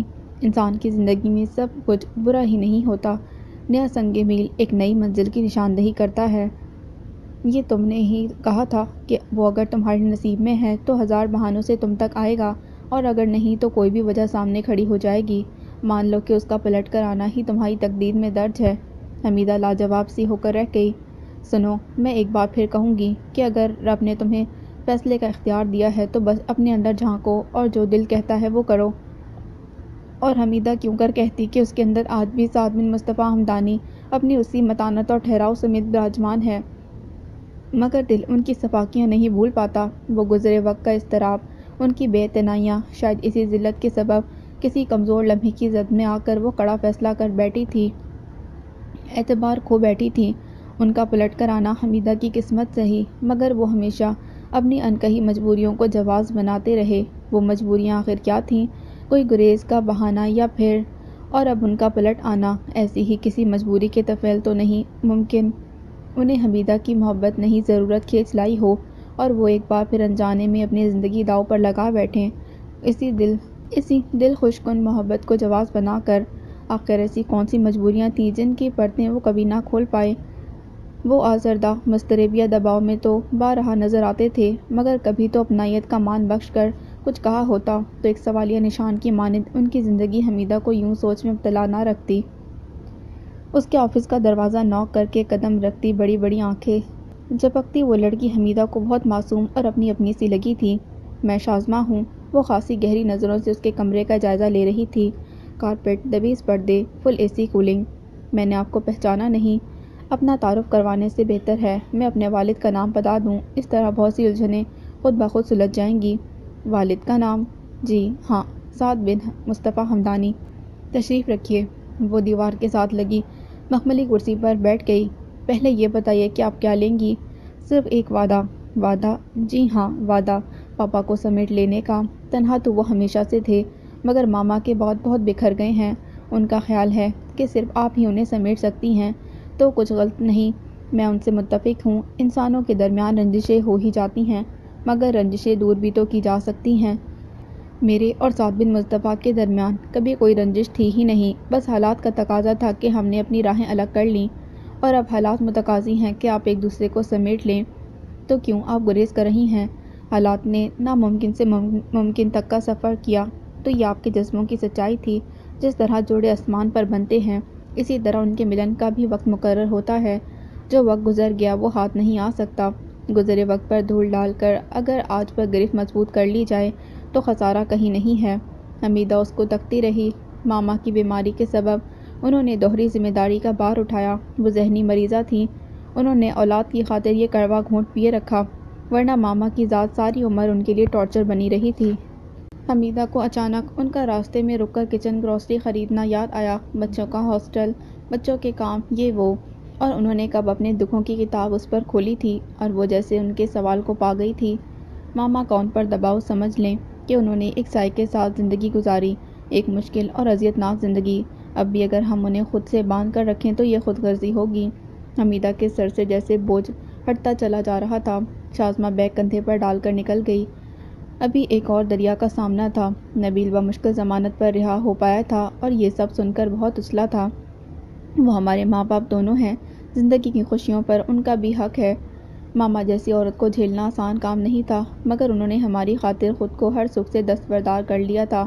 اب اگر وہ اپنے لیے جینا چاہتے ہیں تو تم رکاوٹ نہ بنو پلیز۔ نبیل لب بھینچ کر رہ گیا۔ بات چھوٹی تھی مگر گہری تھی۔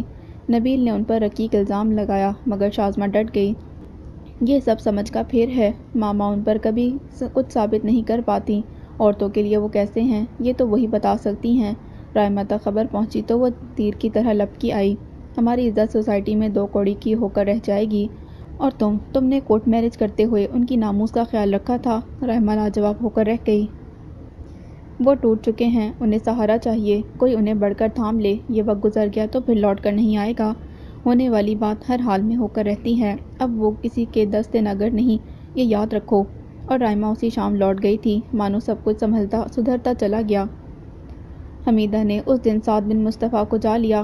ہمارے درمیان اتنے فاصلے تو کبھی نہ تھے کہ اپنی منوانے کے لیے آپ کو کسی اور کی ضرورت پڑے۔ جانے کیسے شازمہ میرا ہر دکھ پڑھ لیتی ہے، اور میری مشکل یہ ہے کہ میں اس سے کچھ چھپا نہیں سکتا۔ کبھی تو آپ اپنی پریشانیاں مجھ سے شیئر کرتے، شاید یا ممکن ہے اتنا سب کچھ نہ ہوتا۔ میں نے کہا تھا نا، ممکن ہے یہ سب یوں ہی ہونا لکھا تھا، ورنہ مجھے ہمیشہ سے تنہا رہنے کی عادت ہے، بقیہ زندگی بھی تنہا گزار سکتا ہوں۔ انہوں نے ایک کرب سے کہتے ہوئے سگار سلگایا۔ فون کلر کے 3 پیس سوٹ میں ان کے لبوں پر ایک شکستہ سی مسکراہٹ تھی۔ حمیدہ نے دیکھا ان کی نظروں میں کئی دکھوں کے کانچ ٹوٹے تھے۔ کئی لمحات خاموشی کی نظر ہو گئے۔ اس خاموشی کو میں رضامندی سمجھوں یا انکار؟ جب تقدیر ناممکن کو ممکن تک لا کر مجھے نواز رہی ہے تو میں ہاتھ نہیں روکوں گی، مگر میری رضامندی مشروط ہے، بس ایک شرط۔ شرط؟ وہ چونکے، مگر حمیدہ کا اقرار پا کر سرشار بھی ہو گئے۔ 10 لاکھ روپے مہر، جو آپ کو نکاح کے ساتھ ہی ادا کرنے ہوں گے۔ سعد بن مصطفیٰ کو دھچکا لگا۔ انہوں نے بے یقینی سے بار بار پلکیں جھپک کر حمیدہ کو دیکھا۔ بات چھوٹی اور ہزراں تھی، کم از کم انہیں حمیدہ سے یہ امید نہ تھی، اگرچہ حمیدہ کا انداز شکستہ اور ہارا ہوا سا تھا۔ وہ 50 لاکھ بھی مہر رکھ سکتے تھے، مگر حمیدہ انہیں ہر رشتے سے زیادہ عزیز تھی، مگر ان کا دل مان کر بھی نہ مان پایا۔ وہ شفاف، بے لوث محبت کرنے والی معصوم سی لڑکی اتنی سطحی بات کر سکتی ہے؟ وہ اگر ایک پل کو یقین کی ڈور تھام لیتے تو اب تک کا سفر لاحاصل ثابت ہونا تھا، مگر وہ حمیدہ تھی جن کے نزدیک گھر اور گھر سے منسلک مسائل اہم تھے۔ چند دن اس کے نہ ہونے سے گھر کا شرازہ بکھر گیا تھا، اسے اس بار سدھارنے سے پہلے گھر کی کفالت کا بھرپور بندوبست کرنا تھا، اور سعد بن مصطفیٰ کے لیے تو بس اس کا حصول اہم تھا۔ سو اسی شام اپنی آمد کا عندیہ دیا تھا۔ حمیدہ کہے بغیر نہ رہ سکیں۔ وہ گھر اور گھر والے آپ کے شایان شان نہیں، تم کس لائق ہو کوئی میرے دل سے پوچھے۔ سعد بن مصطفیٰ کے لیے اس کا اقرار ہی بہت تھا، اور حمیدہ میز پر سر رکھ کر سسک اٹھی تھی۔ یہ میری مجبوری ہے اور میری محبت کی قیمت نہیں۔ آئی نو، تمہاری محبت تو انمول ہے۔ اتنا تو وہ بھی جانتے تھے کہ وہ گھر کو سپورٹ کرتی ہے، اور جہاں عزت نفس مانے ہو وہاں پردہ پوشی کو جائز سمجھتے تھے۔ نکاح بہت سادگی سے مخصوص لوگوں کی موجودگی میں ہوا تھا۔ اس بار حمیدہ کو رخصت کرتے ہوئے اماں آبدیدہ ہوئیں۔ ہوتا تو وہی ہے جو مقدر میں لکھا ہے، مگر ہو سکے تو حمیدہ کو سکھ دینا۔ بہت حساس اور باحوصلہ بیٹی ہے میری، اس کا خیال رکھنا۔ سعد بن مصطفیٰ نیازمندی سے ان کے سامنے جھک گئے۔ انہوں نے از خود ازالے کی ٹھان رکھی تھی، اور ان کا چیک واپس کر کے اماں نے آسودہ سی سانس لی تھی۔ حمیدہ نے اس گھر کے لیے زندگی وار دی، یہ احسان اس کا سر جھکا دے گا۔ مجھے جیسے بھی نوکری ملے گی میں کر لوں گا۔ حمیدہ کی رخصتی کے بعد فہد نے کہا، نوکری نہ ملی تو میری 50,000 کی کمیٹی کھلنے والی ہے، میں گھر کے دروازے کے ساتھ تجھے پرچون کی دکان کھلوا دوں گی۔ کچھ پیسے لگا کر آدھا پورشن گھر کے کرائے پر اٹھا دیتے ہیں۔ ہاں، اور جب تک تمہاری کمیٹی نہ نکلے 2-4 ہزار لگا کر مجھے ایک پان کا کھوکا کھلوا دو۔ ابا نے لقمہ دیا۔ اے میاں، تم پان کا کھوکا لگاؤ گے تو اور کیا، اپنے پان سگریٹ کے لیے فہد کے آگے ہاتھ پھیلاؤں گا کیا؟ اور جیل کاٹ کر فہد میں بدلاؤ آ گیا تھا، بساط کے سارے مہرے بٹ گئے تھے، اب انہیں اپنی زندگی خود سنوارنی تھی، یہ ان کی سمجھ میں آ گئی تھی۔ گھر سے نکل کر حمیدہ کے لیے کار کا فرنٹ ڈور کھولا، جو نازک سے کام والی فیروزی اور آتشی کلر کے لباس میں مہک رہی تھی۔ پرسکون آسودہ مسکراہٹ اس کے لبوں پر کھل رہی تھی۔ سعد بن مصطفیٰ نے نظر بھر کر اسے دیکھا۔ خوبصورت لگ رہی ہو، ہم ایک دوسرے کے ہو گئے، مجھے یقین نہیں آ رہا، چٹکی تو کاٹو ذرا۔ حمیدہ نے زور سے چٹکی بھری اور وہ چیخ اٹھے۔ ہاں، آ گیا یقین، آ گیا۔ انہوں نے کار آگے بڑھائی۔ شاید تم وہ پہلی دلہن ہو جو فرنٹ سیٹ پر بیٹھ کر رخصت ہو رہی ہے، اور آپ وہ پہلے دولہا ہیں جس نے خود کار ڈرائیو کی ہے، اس نے برجستہ کہا تو جواباً سعد بن مصطفیٰ ہمدانی کا قہقہہ بہت جاندار تھا۔ کار گھر کی سمت جانے کے بجائے شہر کے وسط میں اونچی اونچی بلڈنگوں کے درمیان سفر کرنے لگی تو حمیدہ چونکی۔ ڈنر کا وقت ہو گیا ہے، پہلے ڈنر کر لیا جائے۔ انہوں نے کار ایک 5 اسٹار ہوٹل کے سامنے روک دی۔ حمیدہ کچھ جھجک سی رہی تھی، چکنے ٹائلز والے فرش پر چلتے وہ ہائی ہیلز کے سبب بارہا لڑکھڑائیں۔ اس کا دلہن کا روپ اسے شرمسار کیے دے رہا تھا، مگر سعد بن مصطفیٰ سرشار سے تھے، وہ جانتے تھے گھر پر حمیدہ کے چاؤں چوچلے کون اٹھائے گا۔ ڈنر کے بعد رات کے لیے روم بھی ریزرو تھا، اور یہ اطلاع انہیں ابھی فون پر ہی ملی تھی۔ وہ حمیدہ کا ہاتھ تھام کر اسے اوپر لے آئے تھے۔ ہوٹل کا عروسی سویٹ تھا، سجا سجایا اور گلابوں سے مہکتا ہوا۔ کل ولیمہ ہوگا اور اس ہوٹل میں ہمارا قیام بچوں کی طرف سے ہے۔ بچے؟ حمیدہ نے ناسمجھی سے انہیں دیکھا۔ ہاں بچے، ہمارے بچے۔ حمیدہ نے سمجھ کر سکھ بھری سانس لی۔ انہیں خوشگوار سی حیرت ہوئی، گمان تھا کہ شاید ابھی کسی نئے محاذ کا سامنا باقی ہے۔ کیا ہوا، کس سوچ میں پڑ گئیں؟ حمیدہ اپنا اندر کیسے عیاں کر جاتی، یہاں تو سبھی کچھ خلاف توقع ہو رہا تھا۔ ارے میں تو بھول ہی گیا۔ سعد بن مصطفیٰ نے جیسے ٹٹول کر کچھ کاغذات اور چابیاں برآمد کیں۔ یہ تمہاری رہنمائی ہے، تمہارے اپنے گھر کے کاغذات اور ذاتی گاڑی کی چابی۔ حمیدہ گنگ رہ گئی۔ حمیدہ، میں نے اپنی ہر زیادتی کے ازالے کا وعدہ خود سے کر کے تمہارا ہاتھ تھاما ہے۔ یاد ہے تم نے ایک دن اپنے گھر اور گاڑی کی خواہش کا اظہار کیا تھا۔ مجھے صرف آپ کا پیار چاہیے اور آپ کا ساتھ مون۔ مون؟ انہیں یہ نام بہت پیارا اور اچھوتا لگا۔ ہاں، چاند ہی تو ہیں آپ، میرے بخت کا چاند۔ اور تم چکور، ہے نا؟ نہیں، میں خاک کا ادنا سا ذرہ ہوں۔ ایسا مت کہو، تم جیسے لوگ تو پارس ہوتے ہیں، جسے چھو جائیں اسے انمول کر دیں۔ انہوں نے گہری نظروں سے تکتے ہوئے وارفتگی سے کہا تو حمیدہ نے ان کے شانے سے لگ کر طمانیت سے آنکھیں موند لیں۔ سنا تھا جتنا کڑا امتحان ہوتا ہے اتنا ہی بہترین انعام ہوتا ہے۔ سعد بن مصطفیٰ اس کی ریاضتوں کا انعام تھے۔ سنو، جب تم میرے بن کر آؤ تو صدیوں کی عمر لانا کہ تیرے ساتھ مجھ کو اب مختصر نہیں رہنا۔ The end. So this was the end of میرے بن کر آؤ۔ امید کرتی ہوں یہ آپ کو بہت پسند آیا ہوگا۔ اگر آپ کو ناول پسند آیا ہے تو پلیز میرے چینل کو سبسکرائب کریں، اس ویڈیو کو لائک کریں۔ ملتے ہیں ایک نیو ناول کے ساتھ۔ اللہ حافظ۔